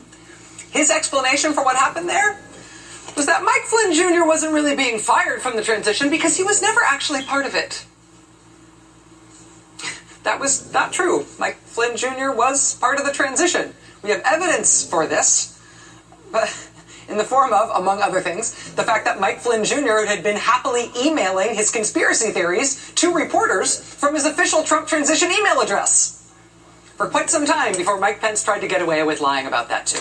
So Mike Pence has a real problem in the Russia investigation and in some of these White House scandals. Again and again and again, Vice President Pence really has made brazenly untrue public statements about some of the most controversial elements of this new administration and the Russia scandal specifically. Now, Vice President Pence has already lost his chief of staff. Today he lost his press secretary. Vice President Pence has himself hired a high-powered Washington, D.C. lawyer to represent him on the Trump-Russia scandal. You just look at her facial expressions and how many times she blinks per second, and how she can't sit and look at you straight in the eye for more than 4 to 5 seconds at a time. She has to do this. What time she's sitting there making them lies get bigger and bigger. It's like a snowball headed downhill. After the vice president took the unprecedented step of setting up his own political action committee, something no vice president has done at this point in a new administration ever. After he set up that PAC, Team Pence initially floated the idea that this PAC might be used as a fundraising vehicle to raise money to pay for Mike Pence's legal fees in the Russia scandal. After they got some pushy press inquiries about that, though, the vice president backed off those plans, and they now say the PAC won't be used to fund his legal defense. We don't know how the vice president is planning to pay for his legal representation on the Russia matter, but he's not a man of Trump-level means. It's going to be a real issue for him and his family. It's got to be on their minds. In July, the head of the Office of Government Ethics, Walter Schaub, left that job in frustration. You probably remember it was a very high-profile resignation. As he left, he warned that one of the things we should watch for at the Government Ethics Office, now that he was leaving, he said we should watch for who the Trump administration was going to appoint as his successor at that ethics office. Walter Schaub warned us as he was leaving office that the administration might try to pass over the most senior person under him at that office who would otherwise have been in line for the job. He said that person is highly qualified and would do an excellent job with the ethics office. He said it should send red flags for everybody if they bypass that senior person, if they bypass that senior official who's next in line to be the acting director, and instead, he warned us, watch to see if they instead want to pick this one other particular guy who works at the office. The Trump administration then did exactly that. They picked that lower-ranking staffer in the ethics office who Walter Schaub warned explicitly should be expected to have a more pliable attitude on ethics toward this White House. Well, that is the guy who's in charge of the ethics office now, and he has now revised the rules around legal defense funds for administration personnel. Under the new interpretation of ethics rules around these things, Mike Pence and any other White House staffer who needs to fund his legal defense will be able to accept unlimited anonymous donations from lobbyists to defray any legal bills that arise out of these White House scandals. Oh, good. What could possibly go wrong? If there's one thing I want lobbyists to be able to anonymously fund, it's the legal defense for White House officials facing the Russia inquiry. Tonight, the administration announced that they do not want this to be seen as a change in policy. I'm sure they don't. But the outgoing director at the ethics office, Walter Schaub, has been banging the drum over this for the last couple of days since they made this change, warning that this really is a turn for the worse. Today, for the second time, we learned of a witness being called to testify before one of what we believe are the two grand juries that have been convened by Special Counsel Robert Mueller in his investigation. The first person we know to have testified to the grand jury is Rinat Akhmetshin, Soviet-born naturalized U.S. citizen who was part of that Trump Tower meeting last June during the campaign. Rinat Akhmetshin is known to have ties to Russian military intelligence. He was the first person we know who spoke to the Mueller grand jury. The second person we now know who has spoken to the Mueller grand jury was today. It was Jason Maloney, who is the spokesperson for Trump campaign chair Paul Manafort. It's a little bit weird to think about a spokesperson being called to testify before a grand jury, but presumably that reasoning will all become clear in the end. Paul Manafort does appear to have a real bullseye on him in this investigation, both in terms of the Mueller part of it and in terms of what's happening in Congress. The top Democrat on the Judiciary Committee in the Senate, Dianne Feinstein, yesterday she was asked by reporters why there'd been such a delay in getting Paul Manafort to come in and give testimony to that committee weeks and weeks and weeks and weeks after it had been announced that he had been asked to come in. She responded by attributing the delay, in part, to the committee's own need to up its game when it comes to investigating complex financial matters. Dianne Feinstein announced yesterday that her committee has just hired 2 new investigative financial staffers to, quote, trace the money. Now that those investigative financial staffers are in place, Senator Feinstein suggested that interview with Trump campaign chairman Paul Manafort might go ahead. What that means for potential liability or money trails leading up to the White House, we don't know. Paul Manafort is long gone from Trump world, right? He resigned from the Trump campaign more than a year ago now. But, you know, even since they've been in the White House, we are starting to realize that in Trump world, the way this works is there's going to be a lot of people left behind. There are going to be a lot of people involved in lots of interesting things who are long gone by the time we realize what exactly they know and what they might have been up to before. When it comes to a scandal and an ongoing investigation like this, though, just the fact that somebody has resigned or been fired, it's not necessarily enough to get their smell off of you. The very first guy they shed from the new administration, who didn't even make it 4 weeks in, Mike Flynn, he is still ricocheting around this White House breaking stuff. For example, in this damning and intriguing new report that has just come out from BuzzFeed News. That's next.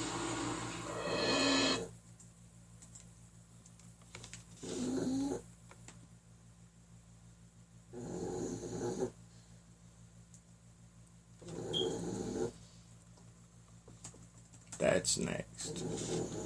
I got a little something next for y'all. Hold on just a minute right there.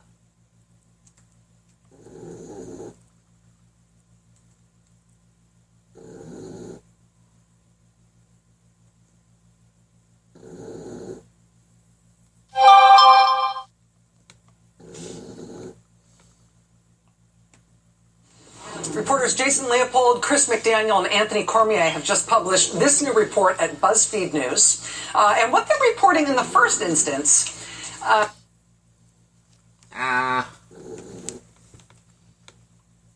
Don't worry, Mad Cow is going bye-bye. Right? Well, that particular video of Mad Cow is going bye-bye. I've got something else I want to play. Excuse me. The full interview looks like it's about 40-some minutes, so I ain't got time for that. I've just got about 52 minutes left in this episode, so let's watch the Mark Dice version. I'll play the clip in just a moment. Hillary Clinton's biggest fangirl, Rachel-Madcow, did a whole hour-long interview with her yesterday on MSNBC talking about her new book, What Happened? And apparently it was so depressing that they decided to interrupt the interview for some breaking news to show a little baby panda sneezing and then scaring its mother. I'm not joking, I saw it with my own eyes, and this is the actual clip. Welcome back. My interview with former Secretary of State Hillary Clinton is now subject to a brief interruption because of this important video of a sneezing panda. All right, so the mom panda is in the corner, baby panda chilling, and then... What? And then... She goes on to narrate this clip of this little baby panda sneezing and scaring its mother while Hillary Clinton cackles in the background and then cuts back to the interview as if nothing happened. What makes this even more bizarre is that the sneezing panda video is 1.5 years old, and it was posted on the Wild Candy YouTube channel, which does wildlife documentaries. So what in the world is MSNBC interrupting a Hillary Clinton interview to show this video for? I do have to give her some credit, though, because during her interview with Rachel-Madcow, she looked far less insane than she has in previous interviews. Like this one with Anderson Cooper from just a few days ago. I mean, seriously, what the hell is wrong with this lady? Who would put someone like this on television to make a complete fool of themselves? Isn't this abusing the mentally ill? Here she is on CBS just a few days earlier. This is a person who, if they had a soul, would be a soul that is being tormented beyond what we could possibly imagine. So her handlers, having realized that she literally looks like the Joker during her television interviews, possibly have heavily sedated her so that she at least looks somewhat human when she's talking with Rachel. But this interruption with the sneezing baby panda is so bizarre that I think that this now takes the cake for the most awkward interruption of a television interview ever. The previous title holder was also MSNBC when they interrupted this interview with a congresswoman who was talking about the NSA and President Obama conducting massive illegal surveillance on American citizens to bring the audience the breaking news that Justin Bieber had been arrested for a DUI. Seriously consider not continuing Congresswoman Section 215 let me interrupt you. Congresswoman, let me interrupt you just for a moment. We've got some breaking news out of Miami. Stand by, if you will. Wait a minute, what's happening? What's so important? Are aliens invading? Did they finally find the cure for cancer? Please tell us, MSNBC. Right now in Miami, Justin Bieber has been arrested on a number of charges. The judge is reading the charges, including resisting arrest and driving under the influence. He's appearing now before the judge for his bond hearing. Let's watch. Thank you for that breaking news, MSNBC. I mean, who needs to learn about the NSA conducting illegal surveillance on 100 million Americans? Something straight out of Orwell's 1984, when Justin Bieber got arrested for drinking and driving. This, of course, is just one of the million reasons we call MSNBC fake news. And speaking of fake news, you can get your You Are Fake News t-shirt from my online store. Check the link in the description below. There's all sorts of other cool stuff there as well. Your purchase helps keep this channel going, so I appreciate your support. Subscribe here if you're new and check back for another report on Monday, and I'll see you then. Yeah, Mark Dice, he's pretty good. He's a pretty good element of the new YouTube media revolution, the conservative nationalism revolution that we've got going. He's a big part of it. That one video right there has got 221,939 views, folks. That one video right there has got more views than all of my 100 and some episodes or videos put together. Okay? So that just shows how big of an audience that Mark Dice has compared to me. And I'm telling you,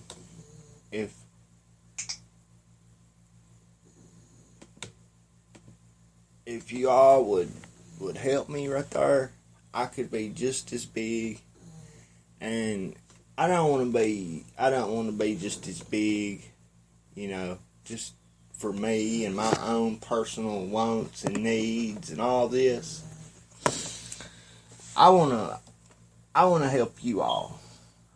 This show is more about you than it is me. The only reason that I have my name in the title, I'm the only person that's ever actually on the show. Nobody ever does call, hardly, even though I give the number out all the time.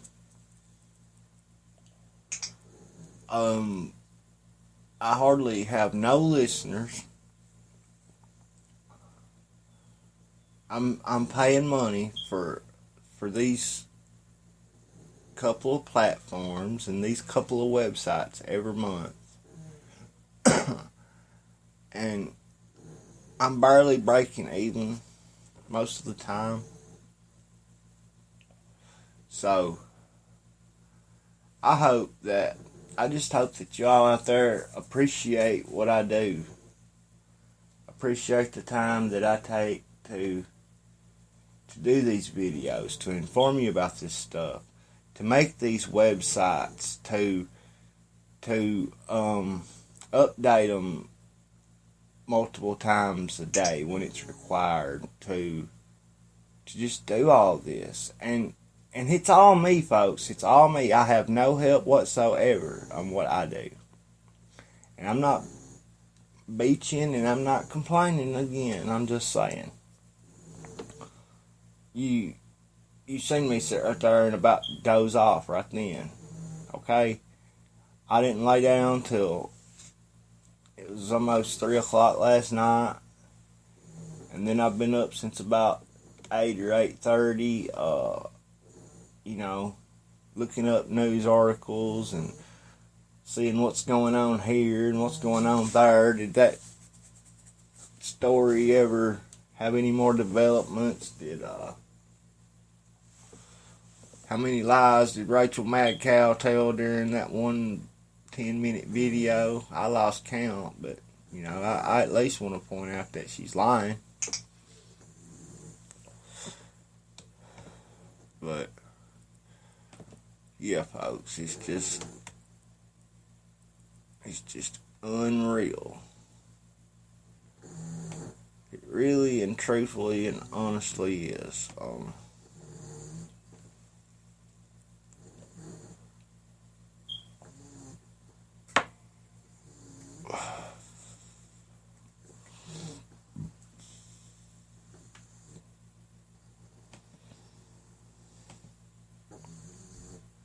I hope y'all out there is listening on iTunes and iHeart and all that.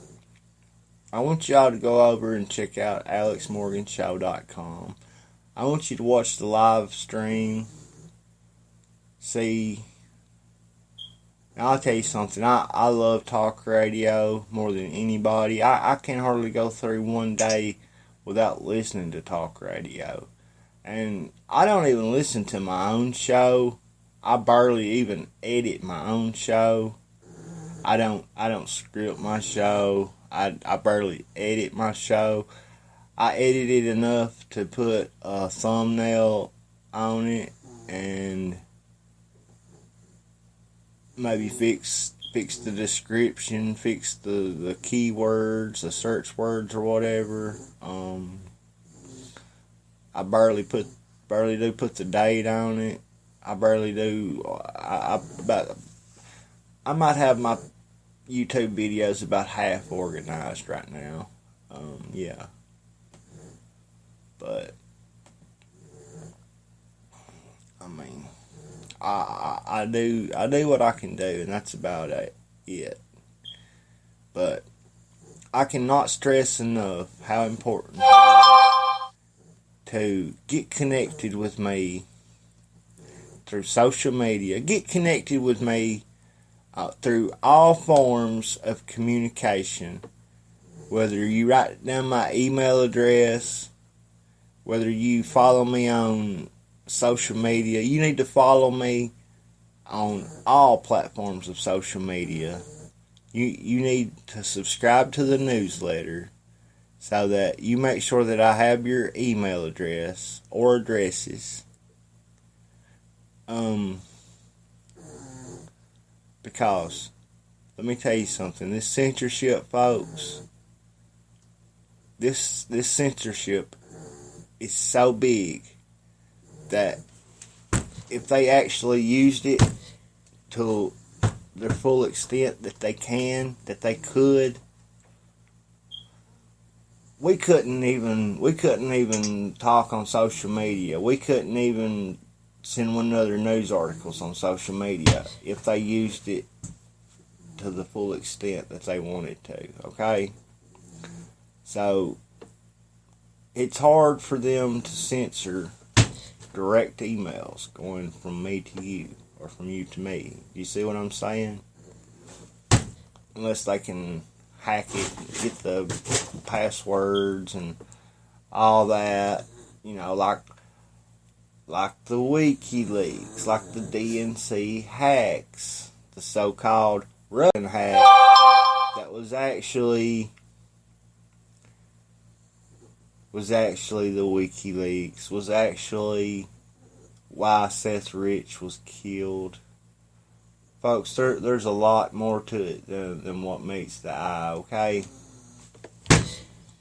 That is where a lot of the drugs are coming from right now. A lot of the heroin, a lot of your opioids. You probably got, some cocaine coming in, no doubt, but yeah, it's mostly stuff like heroin and souped up heroin that they're making these days, whatever they call it, the kind that's killing so many people, the kind that is deadly to touch. They want a police officer to not only wear a glove when they handle it, but not even handle it with gloves. And then when they bag it, to double bag it. That way there's even less chance of it coming into contact with your skin. Because they said that stuff could make you overdose just by touching it through your skin. Now, you talk about some strong medicine.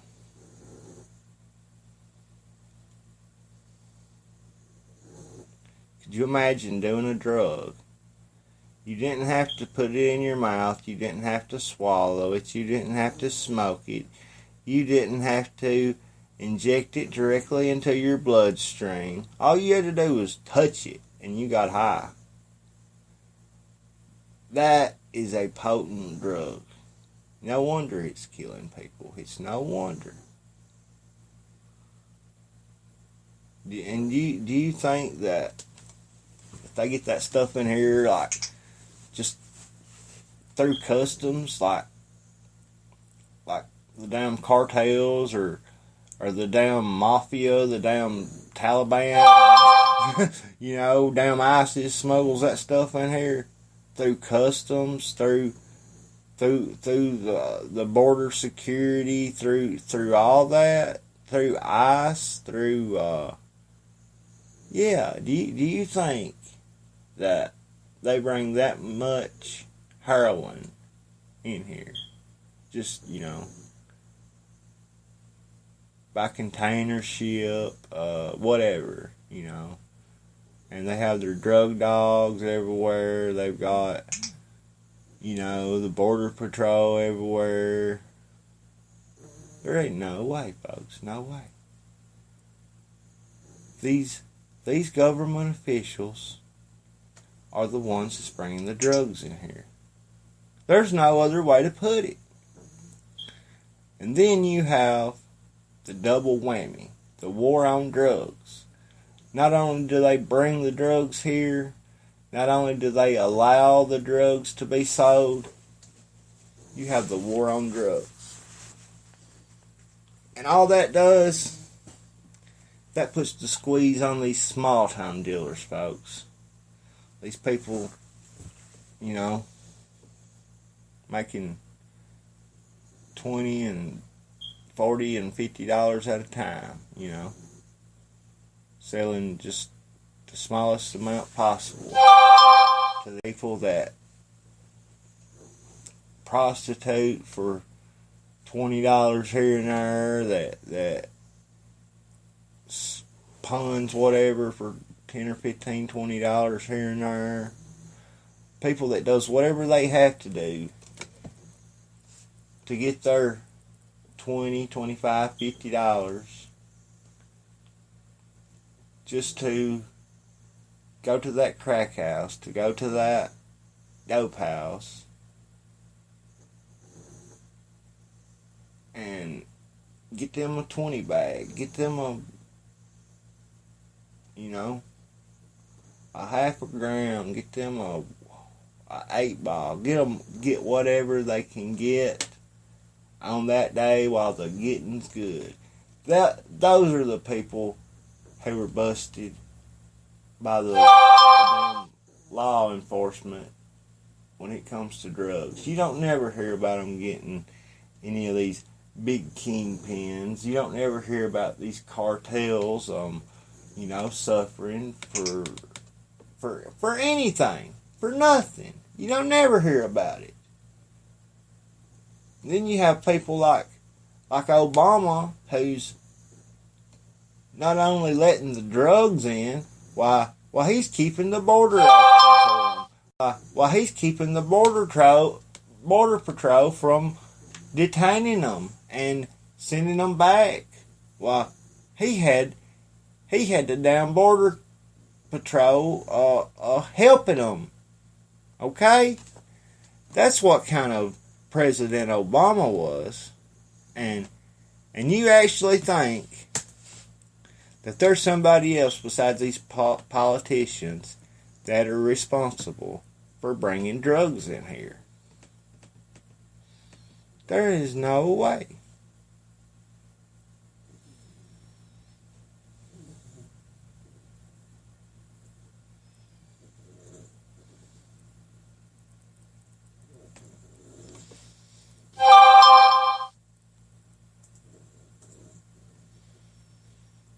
There is no way. For one thing, they would eventually enough people would get busted bringing it in here that you would have all these government agencies, the CIA, the FBI, the ATF, the DEA. You would have all of those agencies conducting multiple upon multiple investigations on. And these people they would catch, they would just turn them back into their agents, who would in turn go back to these countries where these cartels are, where these, foreign mafias are, whatever you want to call them, and they would be busted. I know there are, kind of restraints on these international drug laws and stuff like that, and blah blah blah. But there's ways around that, and the U.S. has been doing it for 50 or 60 years now, folks. They pretty much control the world. The deep state, they pretty much control the world. Them and the Illuminati, the NWO, CFR, the Rockefellers. Makes me sick, man. It makes me sick. The wealthiest top 1% of this world's population has more wealth and more riches than the rest of the 99% of the world's population combined. That's like saying that there's 100,000 people in this world. Now hold on, let me rephrase that. There's 1 billion people on the face of this earth, okay? And out of all the money that's in the world,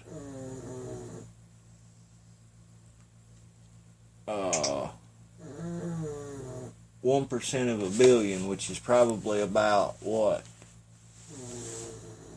500,000, I guess. Probably, yeah, that sounds about right. Maybe even a million. I don't know if it would be a million or not, but probably about 100,000 people would have more money than the rest of the 999,999,999 people combined. Now think about that. I can make it simpler. You got 100 people in the world, okay? You got 100 people and you take away one. Okay. You take those 99 people and you add up all their wealth, all their money, all their investments, all their whatever. And yet, out of all those 99 people, there's one person in the world who's got more money than the rest of the 99 people combined. That is wild to think about. Okay, I got another one for you. There are 6 corporations that owns every major mainstream media and major publication in the United States. 6 corporations owns all the major magazines, all the major newspapers, all the major news networks. 6 corporations.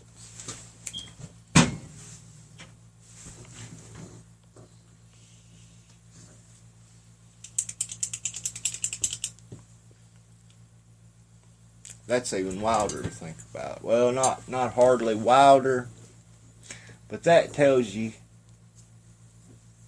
where the mainstream media's real agenda is at.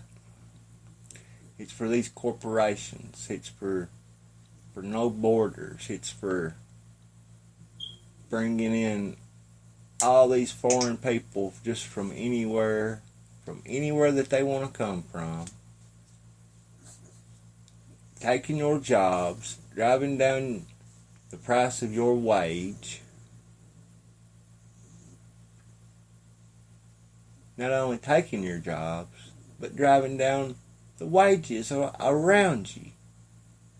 So, if you are good enough to find another job. Lucky enough, let me rephrase that.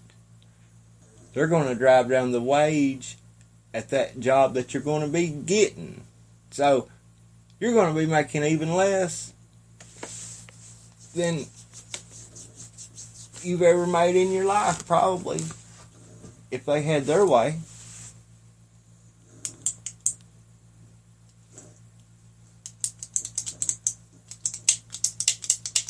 Apple got factories in China with suicide nets, which they work slave labor from.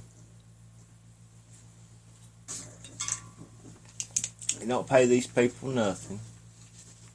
They force them to work 18, 20 hours a day, and they put up nets so that they can't jump off of these big tall catwalks, and these big 5 and 10 story factories, kill themselves. No, man. They're just like a trapeze artist jumping into a net,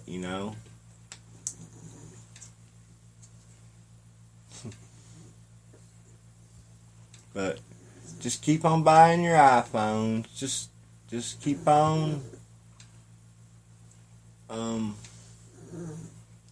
just keep on shopping at iTunes store. Just keep on. When the new iPhone 15, whatever it is, comes out, be sure to go spend the $1,000 that they want for it. Because if you don't, you won't be cool. I guarantee you that you won't fit in if you don't got an iPhone 15 right there, and you just won't be cool. If you ain't got a $1,000 iPhone and $150 case on that iPhone, and if you don't got an iPad with 32 gigs of memory, you just ain't cool. I don't care how many Androids you got or whatever. I don't care what you got. You just ain't cool unless you got an iPhone.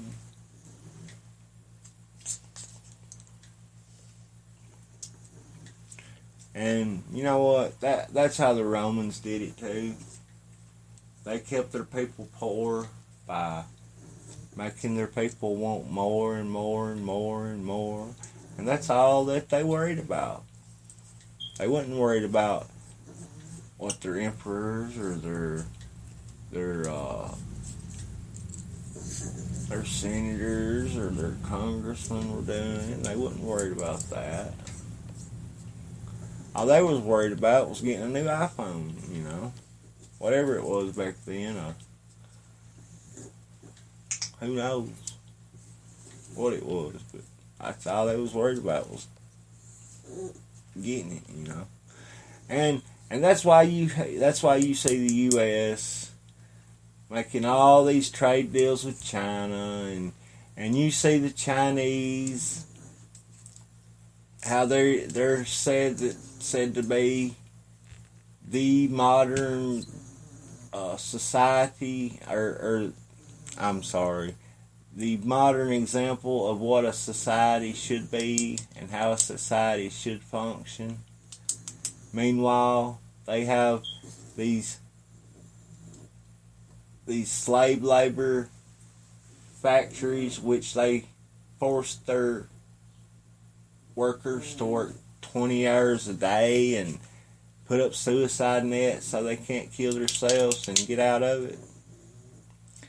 And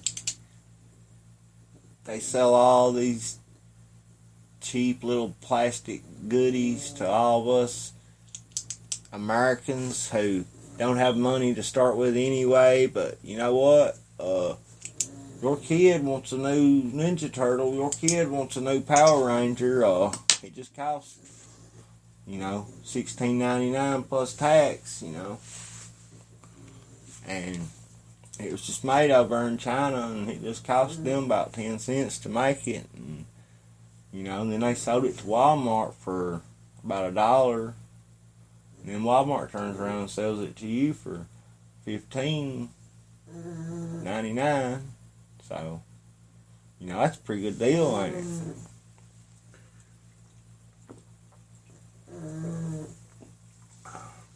It ain't bad what they want for their Power Rangers and their Ninja Turtles, is it? That's a pretty good deal, ain't it?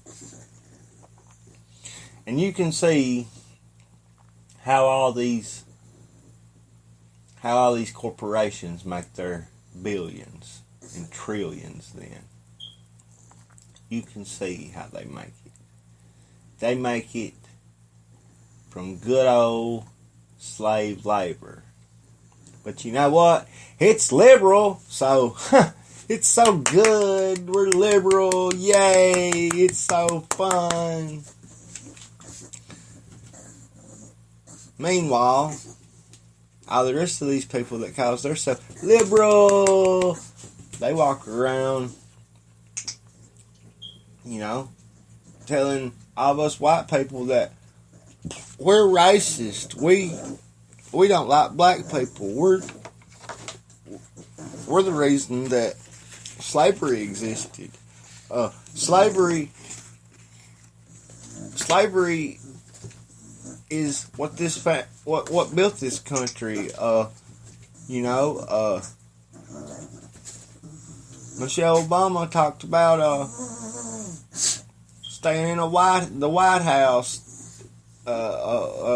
She was living in a house that was built by slaves, so she wasn't satisfied at all with that. Poor thing. She had to stay in that crummy old White House that was built by slaves. Oh my God.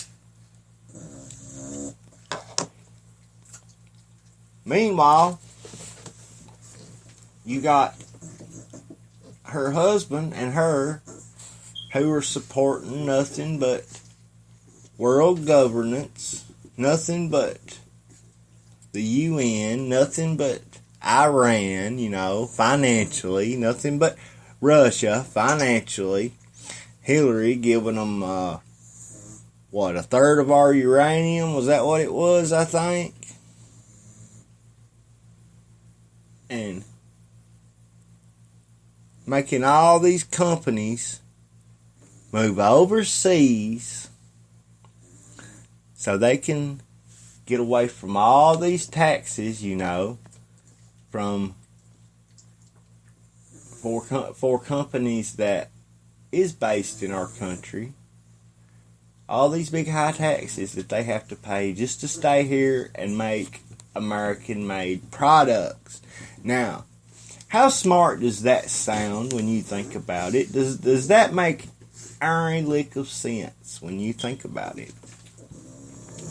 Why would we charge these corporations maximum amount of tax dollars to stay here and make American-made products,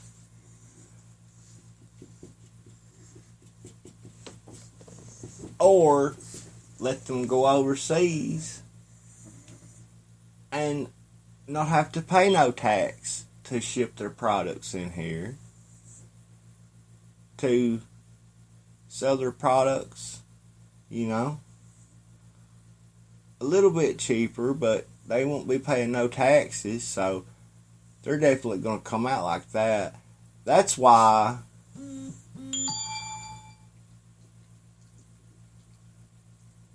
Carrier was moving to Mexico. That's why Ford was moving to Mexico.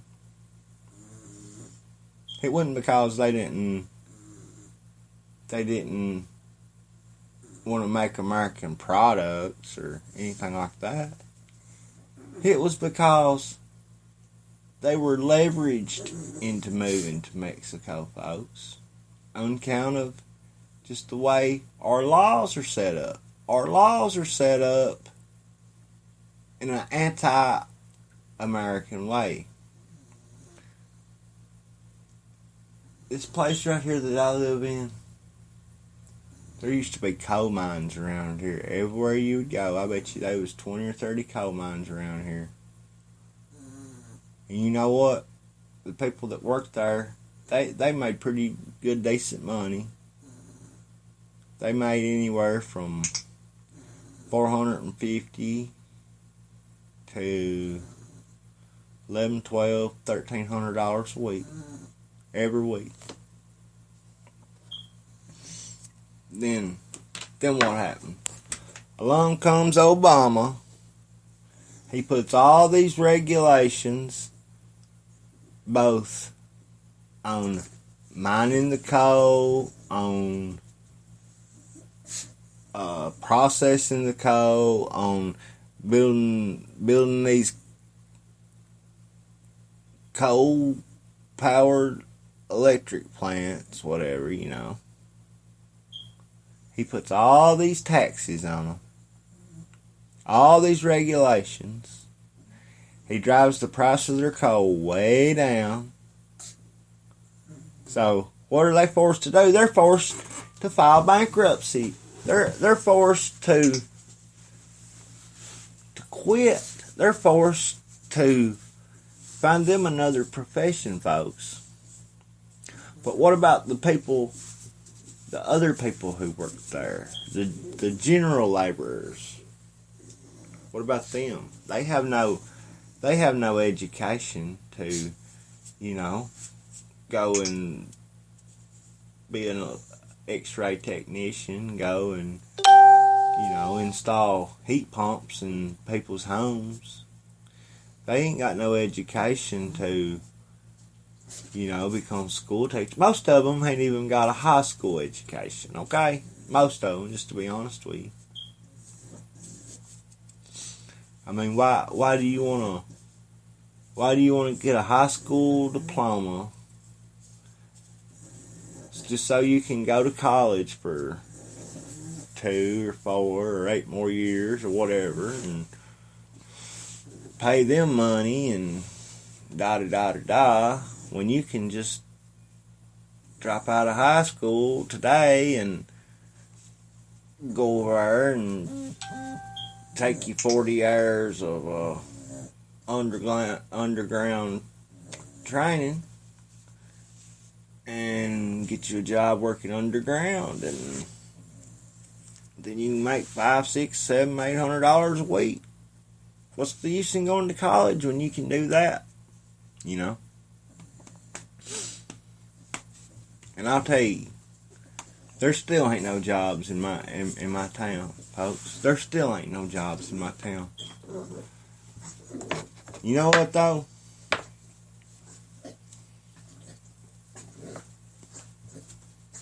Not only am I having trouble finding a job, I'm having trouble paying my bills. I'm having trouble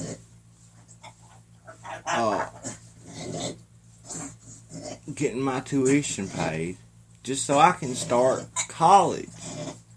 You just don't know how I'm struggling, folks. And when I come on this show and I ask you all to pray for me, I hope and pray that you listen to me and know that there ain't nobody that needs your prayers more than me unless they're dying, okay?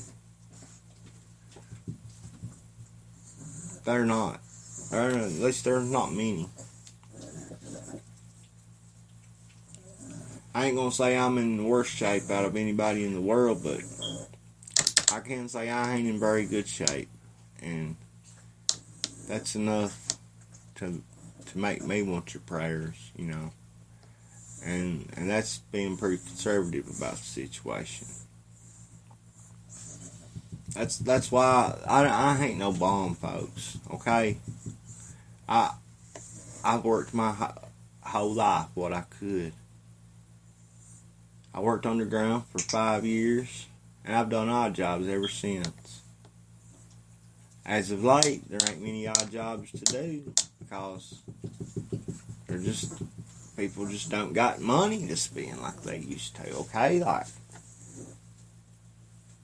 these people that draws a little bit more than usual, they have to pay I don't know, like $100 and something a month just for their Medicaid, just for their red, white, and blue card nowadays. Do you think these people that draw Social Security has got the extra money to hire somebody like me to cut their grass or weed eat on a regular basis when they have to pay like $150 a month out of their $800 government check that they draw every month, $800 Social Security check, $1,000 Social Security check, they'd have to pay all their bills and have to buy groceries? There ain't no way, folks. Do you see what kind of system that we live in right here in the United States? And every other day they're talking Social Security's going to be broke in X number of years and blah blah blah and da. But you don't see nobody trying to fix it. You just see people trying to make it more butt backwards. That's all you see. That's all you see. Butt backwards. Butt backwards. But we're liberal. It's okay. Yay. We're liberal. Ain't it great? As long as you're liberal, it will be okay. You can go ahead and do it that way because you're liberal and you're good. Yay. But, you know, folks, I'm not like Rachel Maddow. I'm not sitting up here trying to act like I'm so perfect and everybody else is so messed up and, you know, this ain't America and we're not headed downhill like a snowball headed towards hell as,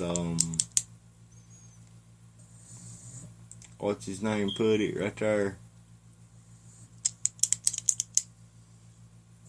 What was his name? I can't think. A bit. Merle Haggard, I guess.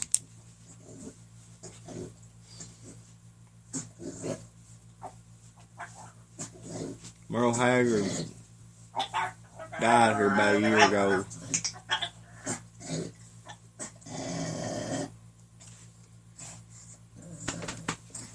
He sure did. They finally got him, folks. You see, what time you're living, they're softening you up. If it ain't something in the food or something in the water or something in your prescription drugs that you're taking or something in your plastics or... They're softening you up each and every day that you live. Whether it's through GMOs, whether it's through chemtrails, whether it's through immunization shots, whether it's through cancer viruses. And the older you get, the weaker and weaker you're going to get, folks. That's just common knowledge. That's just genetics. That's just nature. That's how it works, folks. It really is. And once you get up there, 50, 60, 70, 80 years old, depends on how good you take care of yourself, between now and then. You just keep getting weaker and weaker and weaker, and finally they just get the best of you and you're dead. Our healthcare system does not want to cure one disease. They do not want to treat the diseases that humanity is faced with each and every day. Instead of treating these diseases, they would rather treat the symptoms with drugs that don't come from nature, that are put together in a lab with a bunch of chemicals, and there is no drug, there is no pharmaceutical drug. Let me rephrase that. There is no drug that does not have a side effect, okay?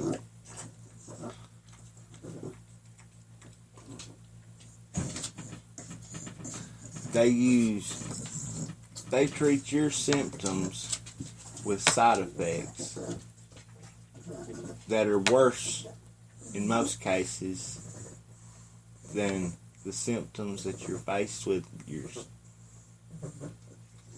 at first. Yeah. And when those side effects become so bad and unbearable that you're thinking about quitting taking the medicine, and you tell your doctor, well, I'll tell you what, if it's making you sick at your stomach, well, I'll give you some sick stomach medicine. If it's giving you blurry vision, well, I'll send you to an eye doctor, or I'll do this, or I'll do that, you know. And folks, let me tell you something. Cancer's the biggest scam that there is. And that, as big as the healthcare system is, as big a fraud as the healthcare system is, the healthcare system wouldn't be the healthcare system without cancer. Do you hear me? Cancer is the biggest fraud of them all. That and HIV/AIDS, okay? HIV/AIDS didn't come from some African having sex with some monkey. That's not where it came from, folks. Okay, and I can tell you why. Because there's always been gay people, okay? There's always been gay men. There's always been men who practice bestiality. As sick as a subject as that is, I will keep this just as family friendly as possible, okay? Keep that in mind. But there's always been homosexual men, and there's always been people who practice bestiality. But yet they tell you that the HIV virus, the AIDS disease, whatever, came from Africans having sex with monkeys. Folks, that is the farthest thing from the truth. It came from a lab. It was developed by the Rockefeller Foundation in a lab. It was then passed on to the gay communities and the black communities, and on down the line, and so on and so forth. And it was never heard of until the 1980s, folks. But yet, just like I told you, ever since there's been people on this earth, there's been people who practice bestiality. Ever since there's been people on this earth, there's been homosexual men. Yet, their AIDS was unheard of until the 1980s. Now, explain that. Can you explain that for me? Can anybody out there explain that for me?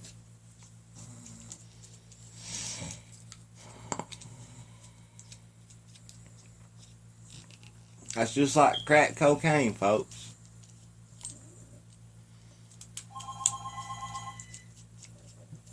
They put crack cocaine in here on us to kill us off. Folks, I'm going to see who that is calling. It's getting late. We got about 4 minutes in this show left. I'm gonna just go ahead and cut this show off. I'll I'll be back with another show just as soon as I can. Like I said earlier, follow me on social media. It's very important. Sign up for the newsletter. Email me. Send me your location, your email address, your mailing address, your phone number, all your contact information. That way, if we're ever faced with an Armageddon-like situation, I have a list of known allies all throughout the world. Not only in this state, not only in this country, but throughout the world. I might not know you, but I know that you're a patriot. I know that you're a nationalist. I know that you're a conservative. I know that you're a down-to-earth,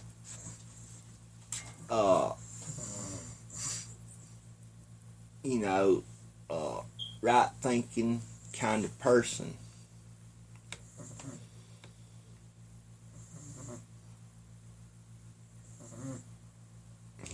It's very, very important that y'all follow me on social media, that y'all sign up for the newsletter, that you email me your contact information, and ask me for mine, and I will send you all of mine. That way we'll have it when it hits the fan. Folks, it's been real. I'm glad. I hope that y'all enjoyed the show, and I also hope that this video reaches more viewers than it's been reaching here lately. Please share. Please tell everybody you know. Listen to the show, alexmorganshow.com, alexmorgannews.com. I love y'all. Pray for me. Pray for my family. I will pray for you and pray for your family. God bless you all. Have a safe rest of your Sunday afternoon, and take it easy and enjoy yourself before that Monday rolls around again and you have to hit it again. I love y'all. See y'all next time. Thanks for listening. Peace out.